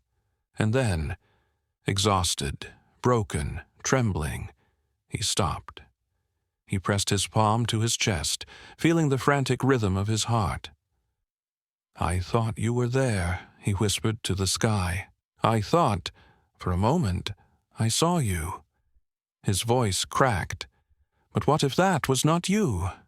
A terrible possibility unfolded like a poisoned flower. What if it was just... He swallowed. Me? His mind spiraled. What if he had imagined it? What if exhaustion had warped his senses? What if he had conjured visions out of fear? What if the divine silence he mistook for presence had been just silence? What if, he whispered, you were never there at all? The wind answered with a low, mournful sigh. Aurelius sank to his knees. He felt like a child who had called out in the dark and realized no one was coming. He pressed both hands to his face, and for the first time in his life, In all his years of service, in all his rituals, in all his devotions, he wept with the raw, animal despair of a soul that had glimpsed hope and then lost it. His breath shook. His body trembled. The tears fell freely. He whispered, broken, "Why show me something?" Only to take it away.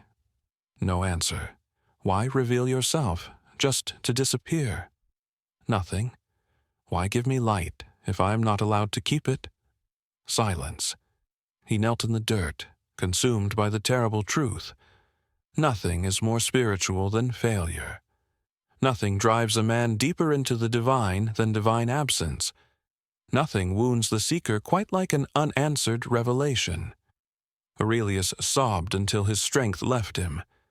When he finally lifted his head, the first pale blush of dawn touched the horizon. Gentle, indifferent, beautiful. He felt nothing. No awe, no hope, no presence, only the dull ache of a man who had looked directly at the sacred and been abandoned before he could understand it. He rose slowly, like an old man rising from his own grave. He walked back toward the monastery, drained, hollow, changed. The breaking point had arrived, not in thunder, not in visions, not in divine wrath, but in something far more terrifying, divine silence after divine intimacy. Aurelius entered his chamber as the sky brightened. He closed the door, he sat on his bed, and he whispered a single, trembling confession to the empty air. I am lost. The silence accepted this, and offered nothing in return. The day after a spiritual catastrophe is always offensively ordinary. The sky has the nerve to remain blue. The birds continue auditioning for a choir no one asked for, and the world carries on as if someone's faith did not just implode in the middle of a chapel. If the universe had any sense of drama, thunder would rumble for at least a week, statues would leak symbolic tears, and bread would refuse to rise out of respect. But no, life continues. That is the most unsettling part. Father Aurelius awoke not to heavenly voices or demonic laughter, but to the usual sounds, the creak of beams, the faint shuffle of sandals in the hallway, the quiet moan of the wind trying to decide whether it believed in itself.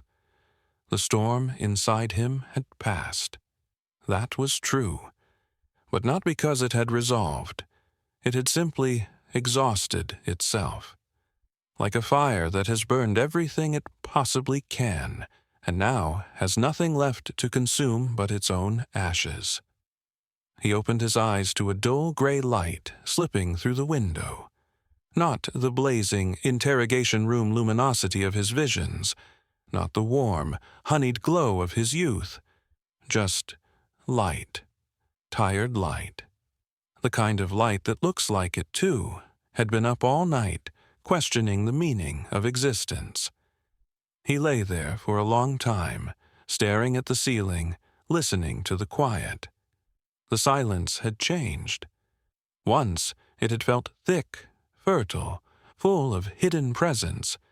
It had been the silence of cloisters, of prayer, of waiting for the divine to speak. Now it felt like the silence after someone leaves a room and does not say whether they're coming back. An absence, not a mystery. He finally sat up, movement slow, deliberate, as if he feared sudden motions might make reality shatter further. There was dust on the small wooden table by his bed. Of course there was. There had always been dust, but today the dust looked different, more honest, less mystical, as though it had given up pretending to be anything but what it was, the residue of things forgotten. He brushed it away with the side of his hand. It settled back a second later. He almost laughed. "Very well," he whispered. "You can stay." He dressed without his usual murmur of morning prayer. The words hovered in the back of his mind, worn phrases, familiar rhythms, but they refused to move to his lips. It wasn't that he no longer believed them. Belief was not something that vanished overnight like a negligent house guest. It was simply that the words had become heavier. Each syllable was now a stone he would have to carry, and he did not yet have the strength. He stepped into the hallway. The monastery felt quieter. The same sounds, yes, footsteps, coughs, the faint clinking of dishes in the refectory, but beneath them, beneath everything, a deeper hush had settled, as if something that had once hummed inside the walls had gone still. He made his way toward the chapel, not out of devotion, but out of habit. Habit is stronger than faith most days. Faith shakes, wanders, doubts. Habit simply shows up. He paused at the chapel door. His hand hovered over the handle. Part of him expected, no, feared, that opening the door would unleash another spectacle of impossible light, another visitation, another collapse. The memory of the dissolving brightness clung to him like smoke, but the other part of him, the newly quiet part, expected nothing at all. He opened the door.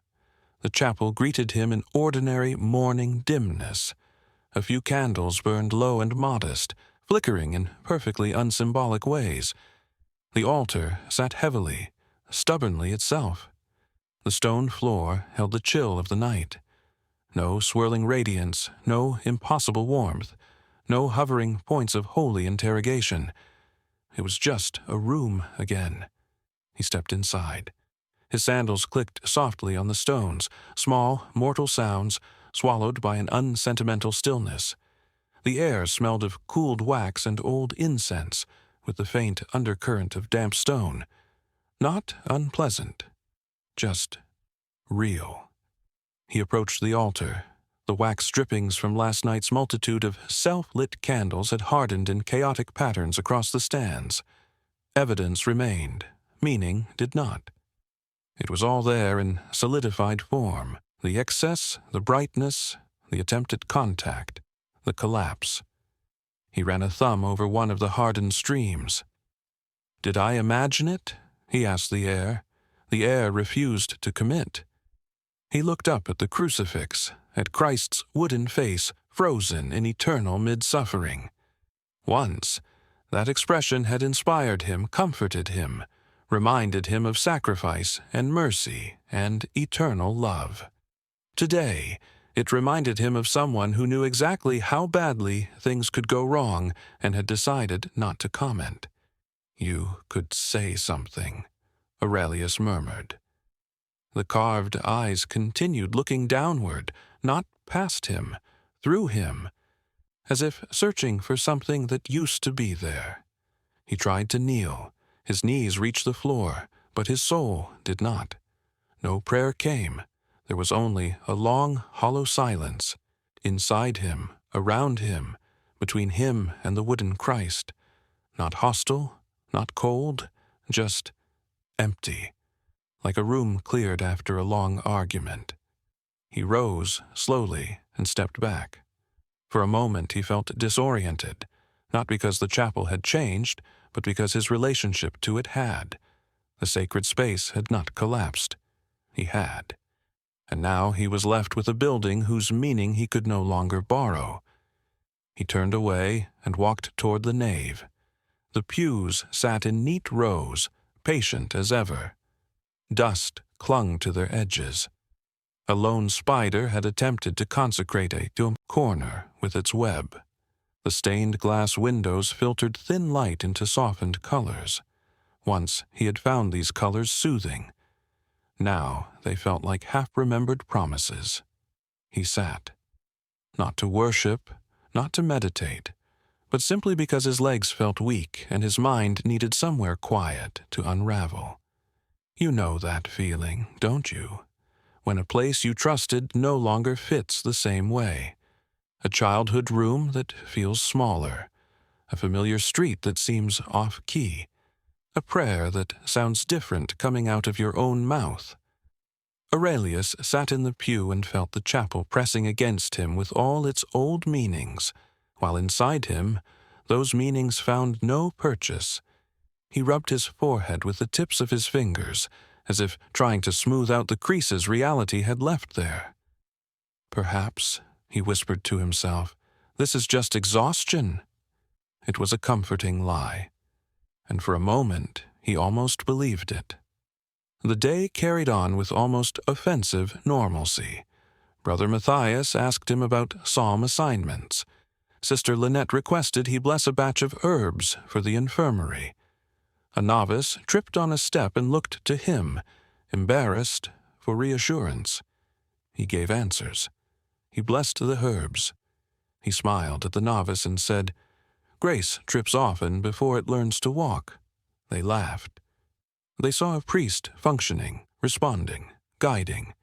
They did not see the hollowness inside him, echoing after each interaction. The village, too, continued its routine. Children chased each other. Cartwheels rattled over stones. Chickens negotiated territory with ruthless diplomacy.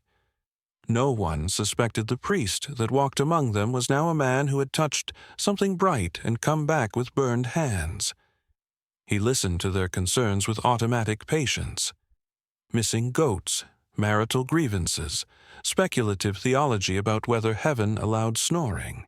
He answered as he always had, but something in his answers had grown. Lighter, not gentler, emptier. As if he were repeating lines from a script he no longer believed but could still perform convincingly. A woman asked, "Father, do you think God ever abandons us?" The old Aurelius would have answered with fervent certainty, "Never. He is always with you." He would have drawn from Scripture, from the comforting library of divine promises, from the sturdy conviction that God's silence was mysterious presence, not absence. Now he paused. He felt the silence behind her question, mirroring his own. He saw the fatigue in her eyes, the grief etched behind her words, the desperate need for reassurance. He swallowed. "No," he said softly, "I do not believe he abandons us." The words left his mouth easily. Inside, a part of him wondered if he had just lied in the name of mercy. That night, the monastery corridors filled with the soft rustle of robes and the low murmur of Compline. The last prayers of the day rose like smoke, thin and tired, curling toward rafters that had heard far too many pleas to be impressed. Aurelius stood among his brothers, saying the words, forming the shapes with his lips, feeling them land somewhere above his head instead of sinking into his chest as they once had. "In peace I will lie down and sleep," they chanted. He did not expect peace. He did not expect sleep. But ritual has momentum. It carries you even when you no longer know where you're going. After Compline, he slipped away before anyone could ask him how he was. He walked not to his room, not to the chapel, but to the archives, to dust, to parchment, to the quiet companionship of things that existed without expecting anything of him. The archive room greeted him with its usual smell of dryness and forgotten intention. Scrolls lined the walls like well-behaved ghosts. The candlelight made the room look almost warm. Almost. He sat at a small wooden desk and stared at a blank page for a long time. He had once written sermons with ease here, notes, reflections, letters.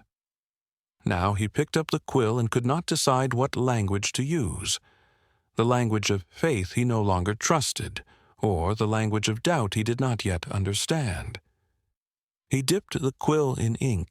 The ink waited. He began to write. Not for the church, not for the bishop, not for heaven. For himself. "I do not know if you were here last night." He paused. The quill trembled in his hand. "I do not know if you left, or if you were never there, and it was only my need speaking to itself. He set the quill down.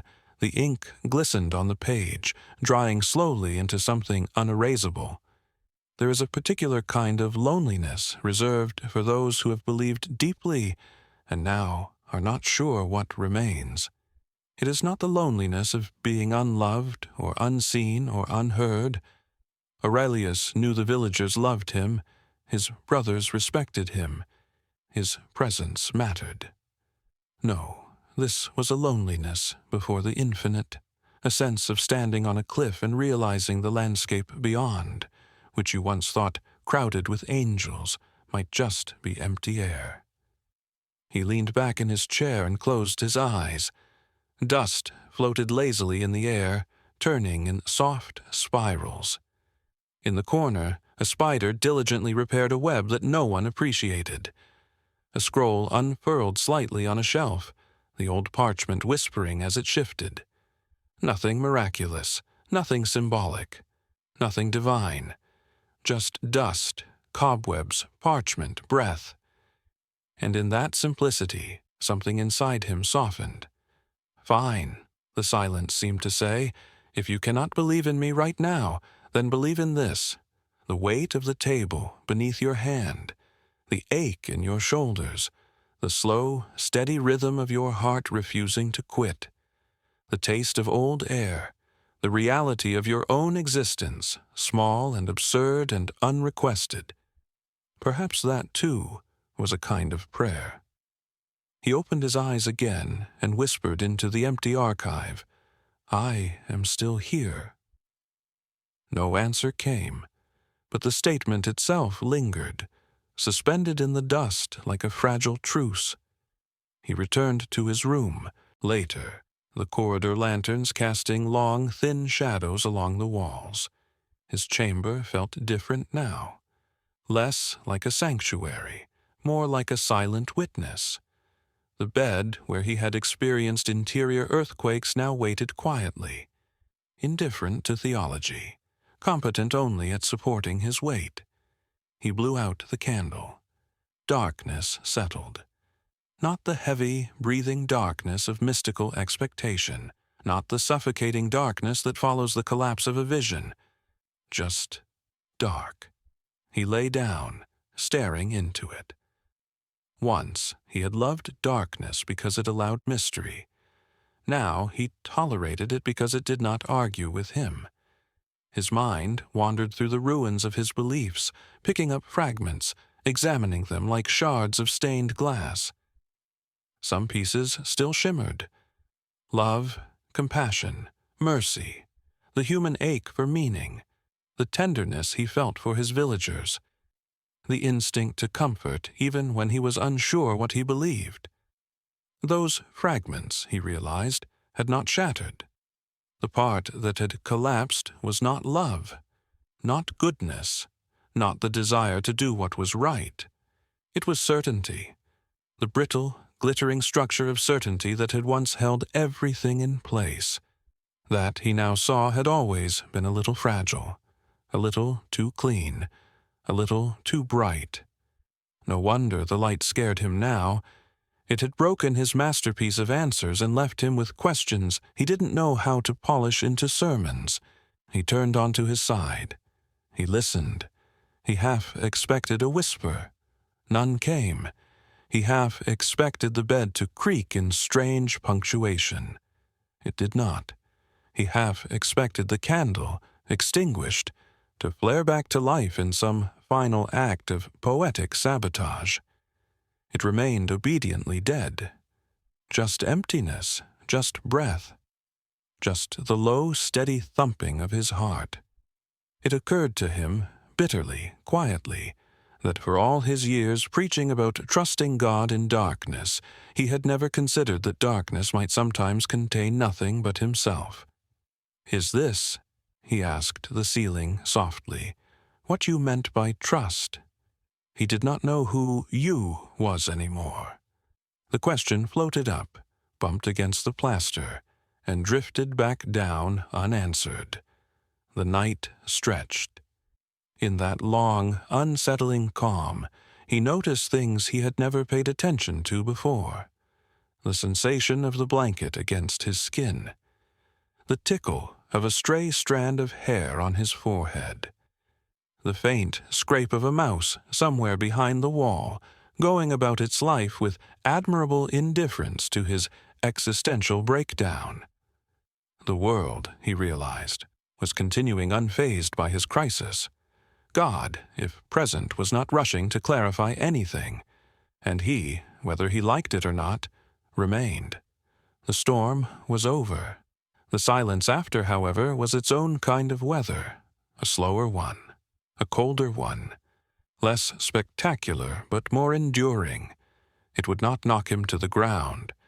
It would simply not help him up, and that in its own way was more difficult.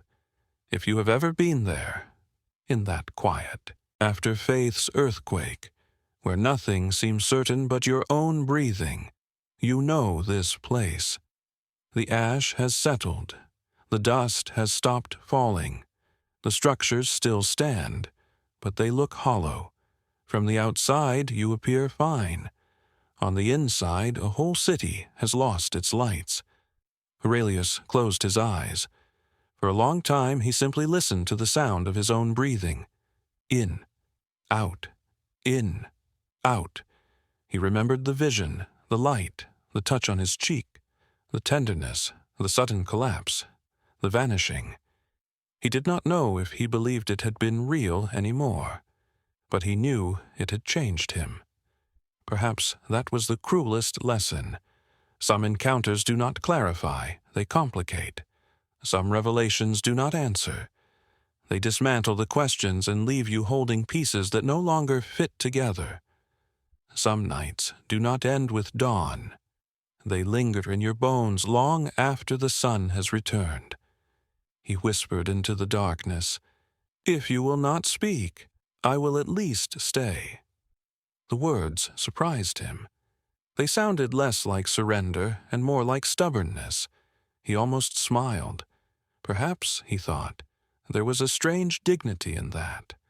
Not the confident dignity of a man who knows truth, the weary dignity of a man who does not know but refuses to pretend any more. Outside, the night moved on. The village slept. The fields rested. The stars, hidden behind clouds, shone anyway. Inside a small monastery, in a narrow bed, a priest lay awake, not praying, not rejecting, just existing, in the ash, in the dust, in the silence after the storm. And somewhere, far above him or deep within him or nowhere at all, the universe held its breath, waiting to see what he would do with the wreckage. The human soul has a peculiar instinct. After devastation, it begins searching for meaning in the smallest crumbs, like a starving man convinced salvation lies at the bottom of an empty bowl. And Father Aurelius, exhausted priest, reluctant mystic, uncertain believer, awoke on the morning of the ambiguous revelation feeling the air around him. Different. Not lighter, not heavier. Just different in the way a sealed room feels different when someone has entered or left unnoticed. He opened his eyes slowly. The ceiling stared back with its usual indifference. For a moment, Aurelius wondered whether he had died. It felt like the sort of morning one might have after an improper resurrection, groggy, confused, slightly resentful. But no, he felt the familiar soreness in his spine, the dull ache in his knees, the faint dryness in his mouth left by sleeplessness. Death, he imagined, would remove at least a few of these inconveniences. He sat up. The quiet that filled the room was not the cold, echoing silence of abandonment, not the oppressive silence of the divine withholding. This was a softer quiet, a curious quiet, like someone tiptoeing around his thoughts, careful not to disturb them. He frowned. He was not ready for curiosity. Curiosity was the gateway drug to hope, and he had sworn off hope for at least a week. He dragged himself out of bed. His robe felt light today, as though someone had kindly removed all the metaphysical anxieties usually sewn into its hem. His feet met the floor with a touch less reluctance. His breath, though still carrying the roughness of unrest, moved more easily in his chest. He wasn't better. Oh, no, he was simply functional. Functionality, he had learned, was God's cheapest mercy. He stepped into the corridor. The light was muted, shy, crawling gently across the stones instead of lunging at him with interrogative brilliance. Even the monastery's usual creaks sounded apologetic. He made his way toward the refectory. Along the hall, he noticed something odd. The shadows behind the columns were softer than usual. They clung to the walls like fabric instead of looming like sentient doubts. The air had a faint sweetness to it, like old wine or fresh bread or a memory not quite remembered. A memory.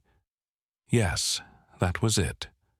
The world felt like a memory today. He arrived at the refectory and was greeted by the smell of porridge, thick, unimpressed, and morally ambiguous. Brother Matthias was at the table, chewing with the grim vigor of someone who believed all meals were trials of faith. When he saw Aurelius, he brightened. "Good morning, Father." Aurelius managed a nod. "Is it?" Matthias considered. "I suppose it is, compared to some possible mornings." Aurelius did not have the energy for this level of optimism. He filled a bowl, sat, and stared at the porridge as though it might reveal a secret. It did not. It wobbled slightly, which he chalked up to gravity rather than mysticism. He ate mechanically, savoring the dull warmth of routine. For a moment, he almost felt human. Then the spoon trembled. Just a little. Just enough to make him pause. He set it down. Matthias glanced over. "Everything all right?" Aurelius nodded slowly, watching the spoon. The spoon remained still. Entirely still. Innocently still. He picked it up again. Nothing happened. He exhaled. Insomnia, he told himself. Fatigue. Overactive nerves. No more signs. No more whispers. No more divine theatrics. The universe, however, disagreed, because the moment he finished eating, he heard it. A bell. Not the monastery bell, not the novice's bell, not any bell he had ever heard before. This bell sang. A single note, soft, crystalline, impossibly distant and impossibly close at the same time, drifted into the refectory. It lasted barely a second, yet it vibrated through the air with the clarity of starlight striking metal. Aurelius stiffened. Matthias froze mid-chew. The bell fell silent. Matthias whispered, "Did you hear?"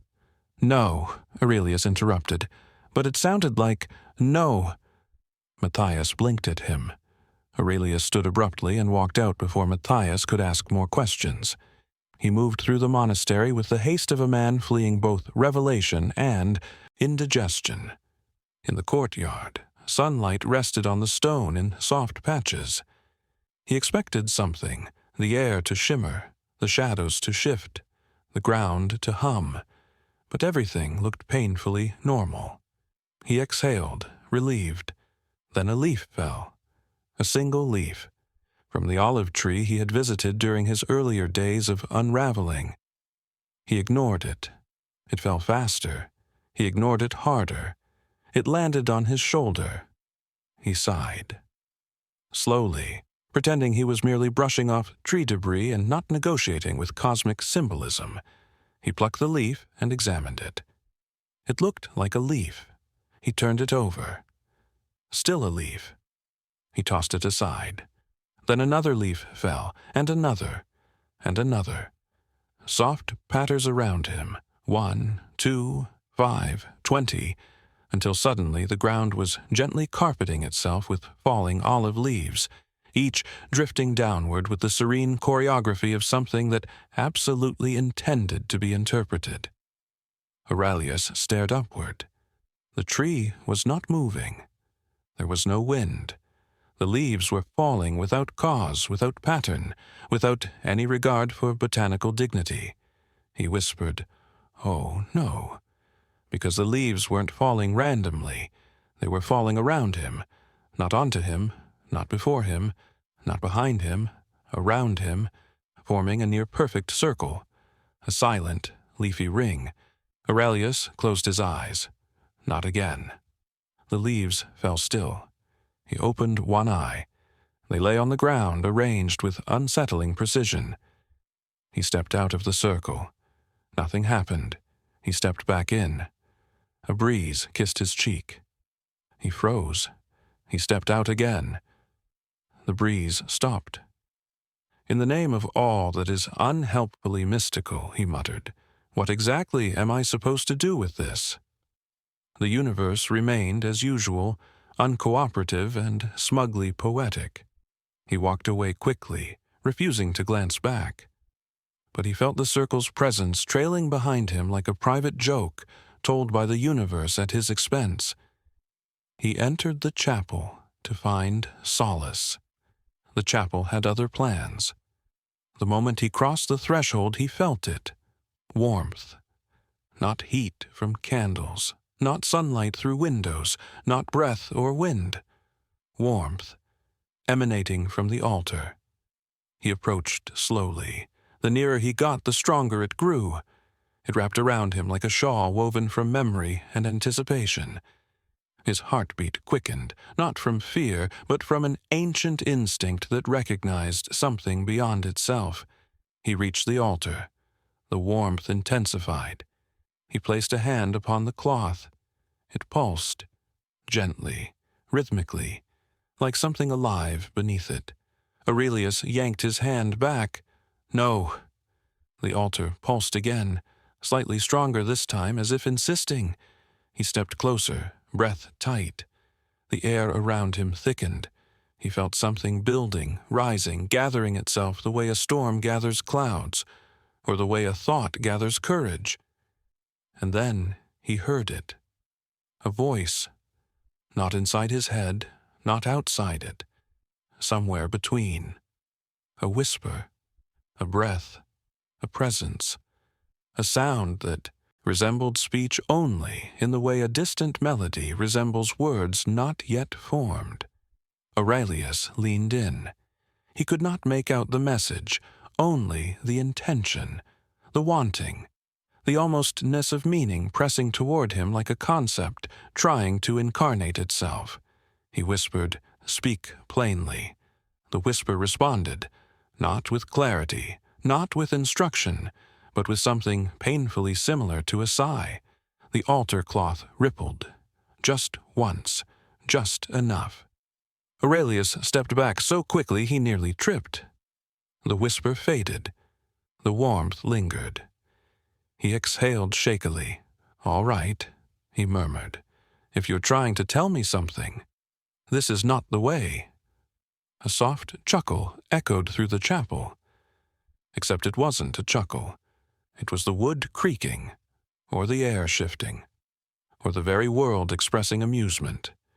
He wasn't sure which was worse. He fled. Outside, the sky was bright. Too bright. He shielded his eyes, not from the intensity, but from the possibility that it might reveal something again. He walked toward the hills beyond the village.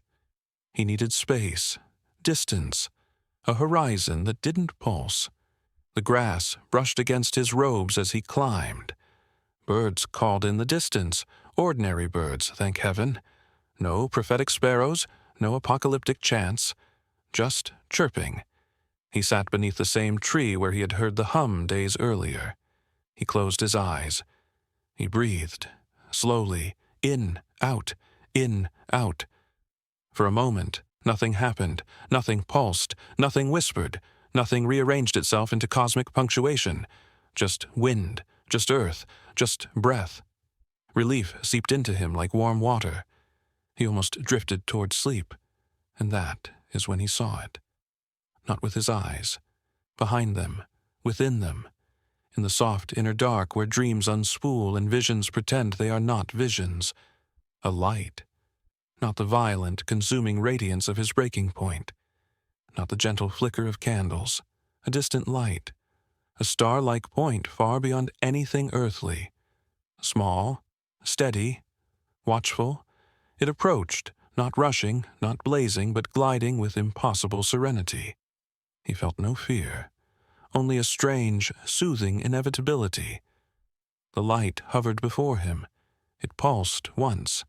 He reached out, not physically, but with something deeper, something in him that had lived before words. The light responded. It brightened, it dimmed, it brightened again, as if speaking, as if breathing, as if remembering him. Aurelius whispered, "What are you?"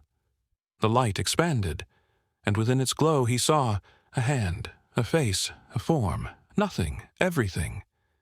He saw the shape of meaning, the shadow of truth, the whisper of understanding as it passed him by. It was holy, human, imagined, real, symbolic, accidental, divine, ridiculous. He could not tell. He would never be able to tell. The light trembled, a question, a warning, a greeting, and then it fractured, split into 1,000 threads, each thread carrying something, a memory, a feeling, a truth, a lie, a possibility. They wove around him, brushing his face, his chest, his hands, soft, warm touches like feathers soaked in warmth. He felt something surge inside him, joy, fear, grief, wonder, hunger, exhaustion, awe. He whispered, "Tell me, what do you want from me?" The threads dissolved. The light receded. The vision dimmed. He reached out, too late. The last spark winked out. He opened his eyes. The world was normal again, painfully normal. The tree above him rustled. A bird hopped nearby. The grass swayed, ordinary and indifferent. Aurelius pressed his hands to his face. Was it God? Was it exhaustion? Was it madness? Was it hunger? Was it the universe teasing him one last time before disappearing entirely? He did not know. He would never know. And that, not the light, not the whispers, not the visions, was the revelation. Some things are not meant to be understood. Some encounters are not meant to be interpreted. Some moments carry meaning only because they refuse to explain themselves. He whispered to the empty air, "Was that you? Or was that me, wishing it was you?" Silence. But the silence was different now. Not empty, not absent, full. Full of possibilities. Full of unanswered questions. Full of truths too delicate to reveal themselves.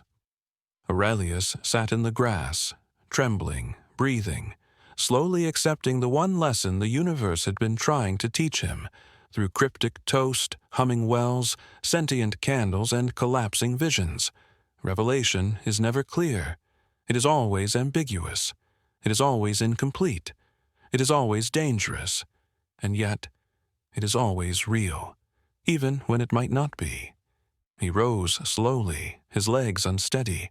He looked back toward the monastery. Its stones gleamed softly. Its windows reflected the fading sun. Its presence no longer comforted him, but neither did it threaten him. He whispered, "I will return, not to certainty, not to answers, but to the place where questions live, to the place where he now belonged." The days that followed did not clarify anything for Father Aurelius, but they did not undo him further either. Instead, life resumed in that eerily normal way it often does after the world has quietly rearranged the furniture inside your soul. The sun rose. The monastery bell tolled. The villagers brought him their joys, their grievances, their questions about God, goats, and gastrointestinal distress. The world moved forward with its usual indifference to metaphysical crises. Yet something in Aurelius had changed. He walked differently, not taller, not straighter, but with the slight hesitation of a man testing a bridge that might or might not exist beneath his feet. His eyes held something new, not wisdom, not despair, but a kind of unsettled curiosity, like a child who has discovered that the shadows in his room have opinions. He found himself listening more, not to people, though he still pretended to, but to the spaces between their words, to the moments when nothing was said but something trembled quietly in the air. He lingered over silences the way one lingers over a half-understood dream, certain that if he stared long enough, meaning might confess itself. He no longer feared the silence. He simply distrusted what it might be hiding. One morning, while tending candles in the chapel, Aurelius noticed that the altar cloth no longer pulsed, the candles no longer leaned, and the air no longer hummed with celestial possibility. Everything had returned to its usual aggravating stillness. He touched the altar anyway, just lightly. Nothing happened, but the nothingness felt intentional. He left the chapel before he could decide whether that was comforting or insulting. Outside, the olive tree swayed gently in the wind, a real wind this time, not divine choreography. Its leaves whispered together with the soft friction of ordinary existence. No halo of falling leaves, no neat circles forming at his feet. Just a tree doing what trees do, continuing despite everything. Aurelius stood beneath it, letting the breeze pass over him like a question he was in no hurry to answer. He thought about the vision, the ambiguous light that had touched him, then fractured into nothing.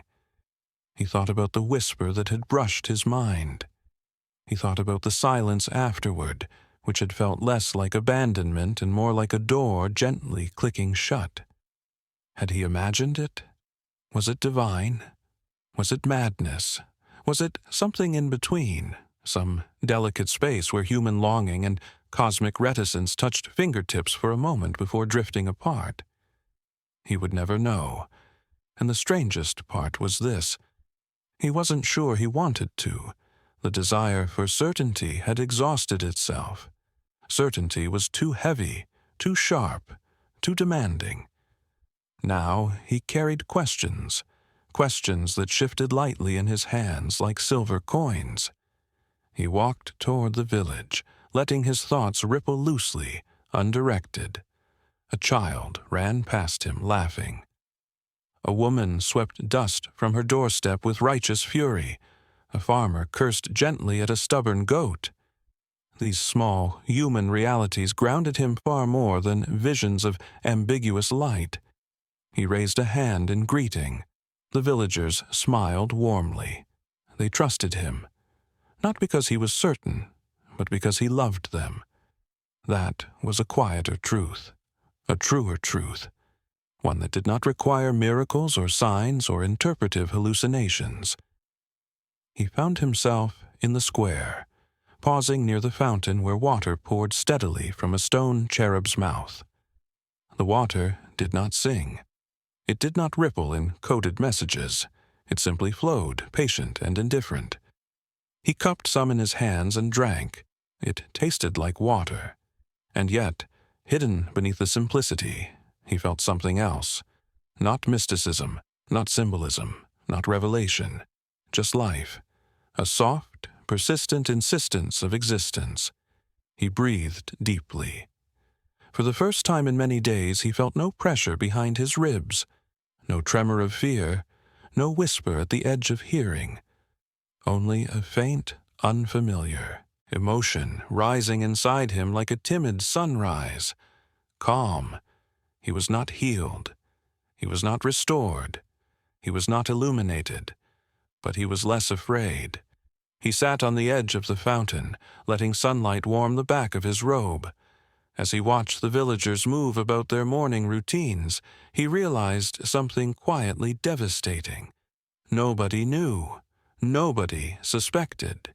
No one could guess how close he had come to spiritual collapse, how he had been touched by something he could not define, how his faith now resembled a tapestry with threads missing, yet somehow more honest for the gaps. To the villagers, he was still their priest, still dependable, still kind, still the man whose hands did not shake during blessings. They did not realize those same hands now trembled when held beneath the light. Aurelius chuckled softly, not joyfully, not bitterly, but with the weary amusement of a man who has finally accepted the absurdity of divine communication. "What a comedy this is," he murmured. The breeze answered with a gentle shuffle of leaves. He rose. He continued walking until he reached the hill overlooking the village. This was where he had once seen the impossible light, where the threads of revelation had touched him with warmth, both comforting and terrifying. Now the hill looked ordinary. He sat beneath the same gnarled tree.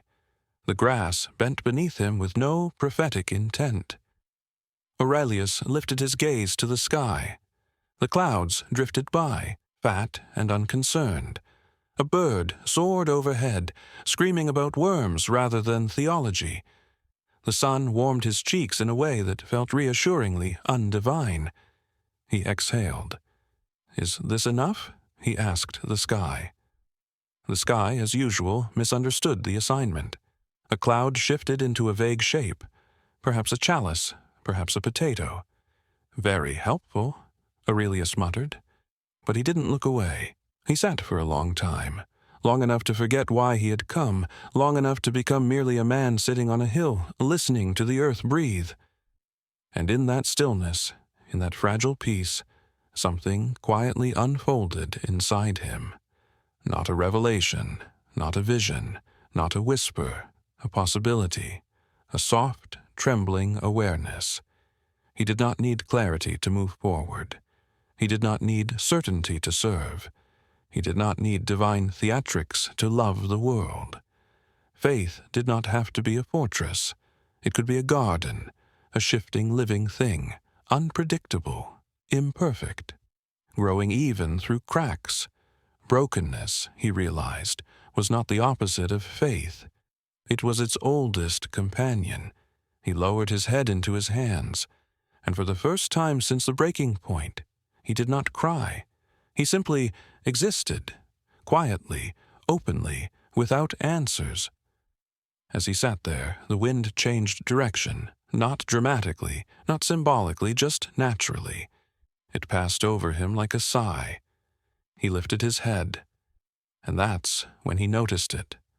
A stone, small, smooth, sitting directly in front of him. Had it been there before? Maybe. Maybe not. He couldn't. Remember, he picked it up. It was warm, but everything was warm under the sun. He turned it over and found, etched faintly into its surface, a small mark, a line, a bend, a curve, possibly a symbol, possibly erosion, possibly nothing at all. He stared at it. His breath caught, not because he recognized the mark, but because he didn't. It meant nothing, or everything. He laughed softly, a tired, incredulous laugh that dissolved into a sigh. "Of course," he whispered. "Of course you send me a stone. Why not? Why not add geological confusion to my list of spiritual concerns?" The stone sat innocently in his palm. It did not glow, it did not hum, it did not imprint wisdom onto his skin.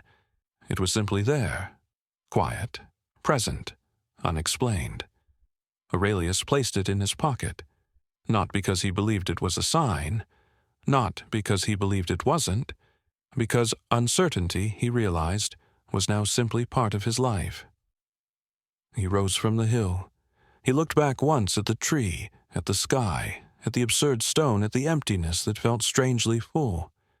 He said softly, "If you wish to speak, I am listening." He began walking back toward the monastery. The wind brushed his back.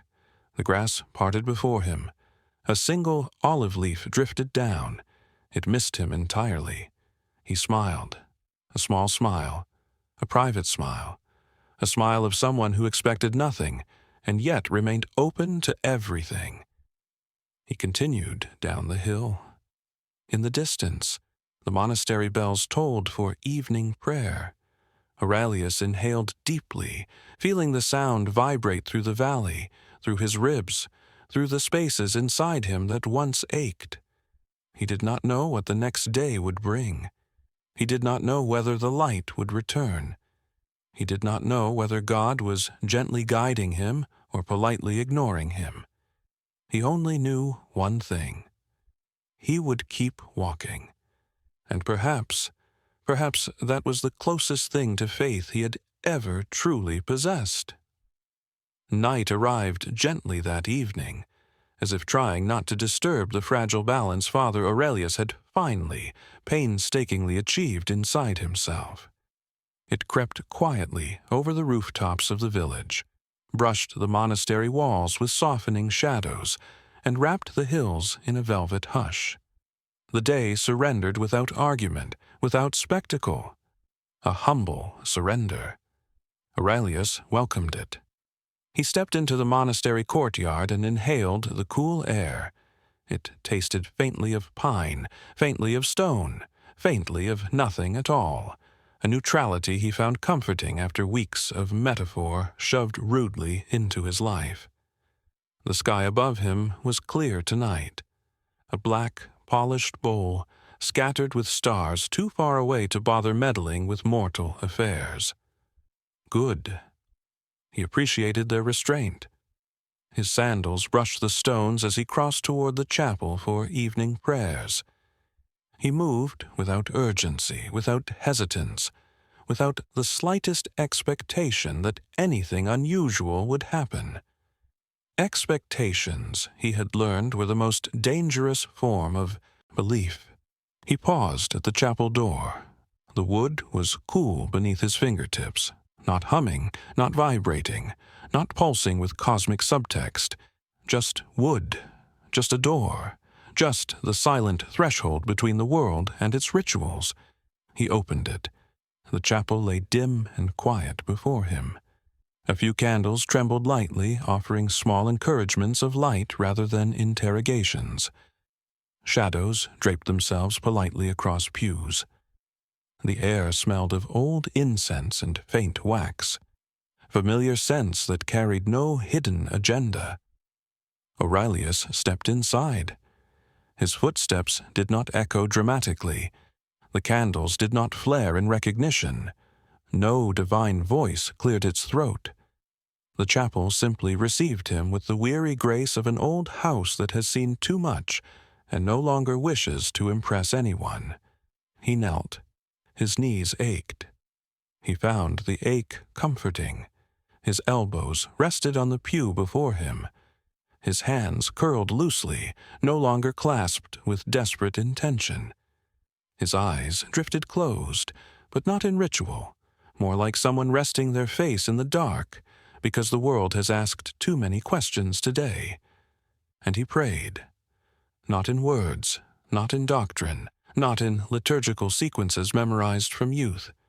He prayed in the simple breathing of a man who has stopped pretending to know what prayer is supposed to accomplish. Breath in, breath out. A quiet offering. He did not ask for signs. He did not ask for clarity. He did not ask for the light to return. He did not ask for the whisper, the warmth, the impossible vision. He simply presented his tired heart the way one places a cracked bowl upon a windowsill and lets the wind do with it what it will. The silence answered him. But this time, the silence felt different. No longer an absence. No longer an accusation. No longer a void demanding explanation. It felt soft. Like the inside of a seashell, like the moment between breaths, like a cloak being draped over shoulders. He breathed into it. "Is this you?" he whispered, not expecting an answer. And none came. He felt no disappointment.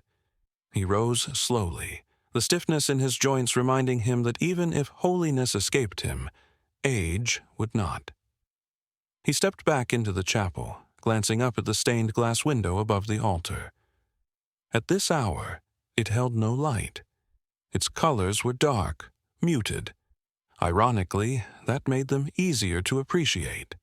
In the absence of illumination, the window finally looked honest.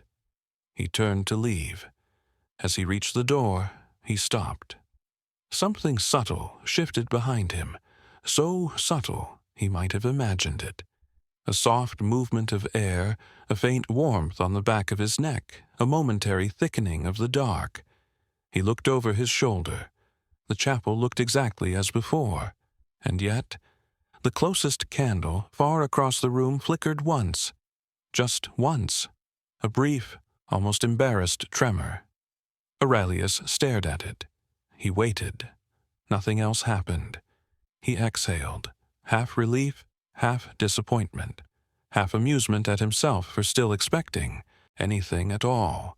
He whispered, "Spirit of subtlety, you are insufferable," and he left the chapel. Outside, night had deepened. The stars above glimmered with the indifferent assurance of celestial bodies who neither fear nor hope for mortal comprehension. Aurelius walked through the courtyard, his shadow stretching behind him like a companion unsure of its role. He passed the olive tree. A single leaf drifted down, not at him, not around him, just down. It landed on the ground with the quiet dignity of a leaf minding its own business. Aurelius nodded in respect. He preferred this kind of behavior from nature. He continued toward the cloister walk and paused at the fountain. Water trickled steadily from its cracked stone spout, an unheroic sound, humble and repetitive. He dipped 2 fingers into the water and felt its coolness ground him more effectively than any miracle could. He whispered, "Thank you." Not to the water, not to God, not to himself, just into the night. He resumed walking. The corridor ahead felt calm, its emptiness welcoming. He reached his chamber, pushed the door open, and stepped inside. His room was exactly as he had left it. Simple, small, lit by the lazy glow of a single candle that had burned low but not out. He sat on his bed, not collapsed, not trembling, not overwhelmed, just sat. He let his hands rest on his knees. He let the breath ease from his lungs. He let the candlelight settle into a pool on the table, illuminating dust he no longer cared to brush away. This was his life.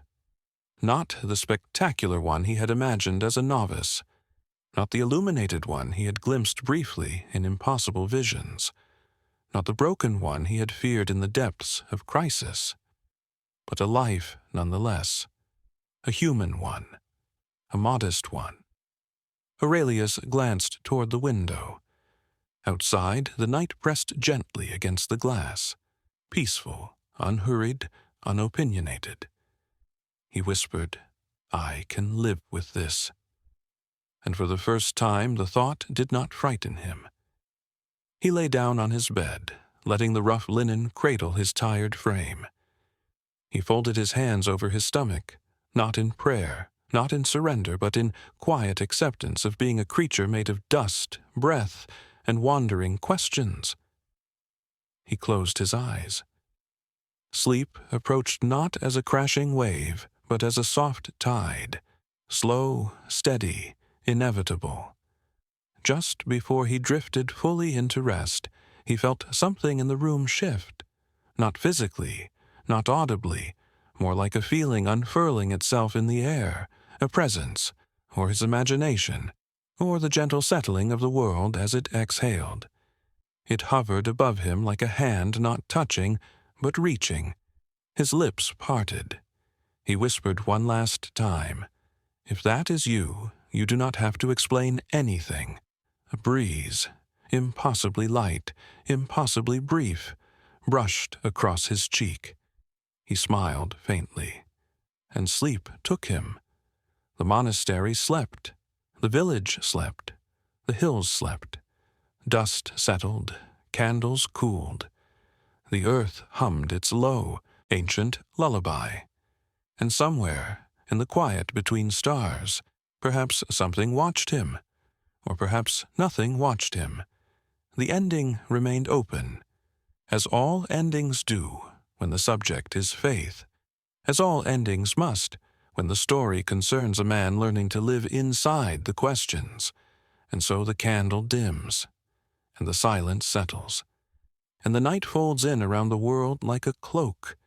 If this story kept you awake a little longer tonight, subscribe to Religious Night Stories, where faith never sleeps, even if you do.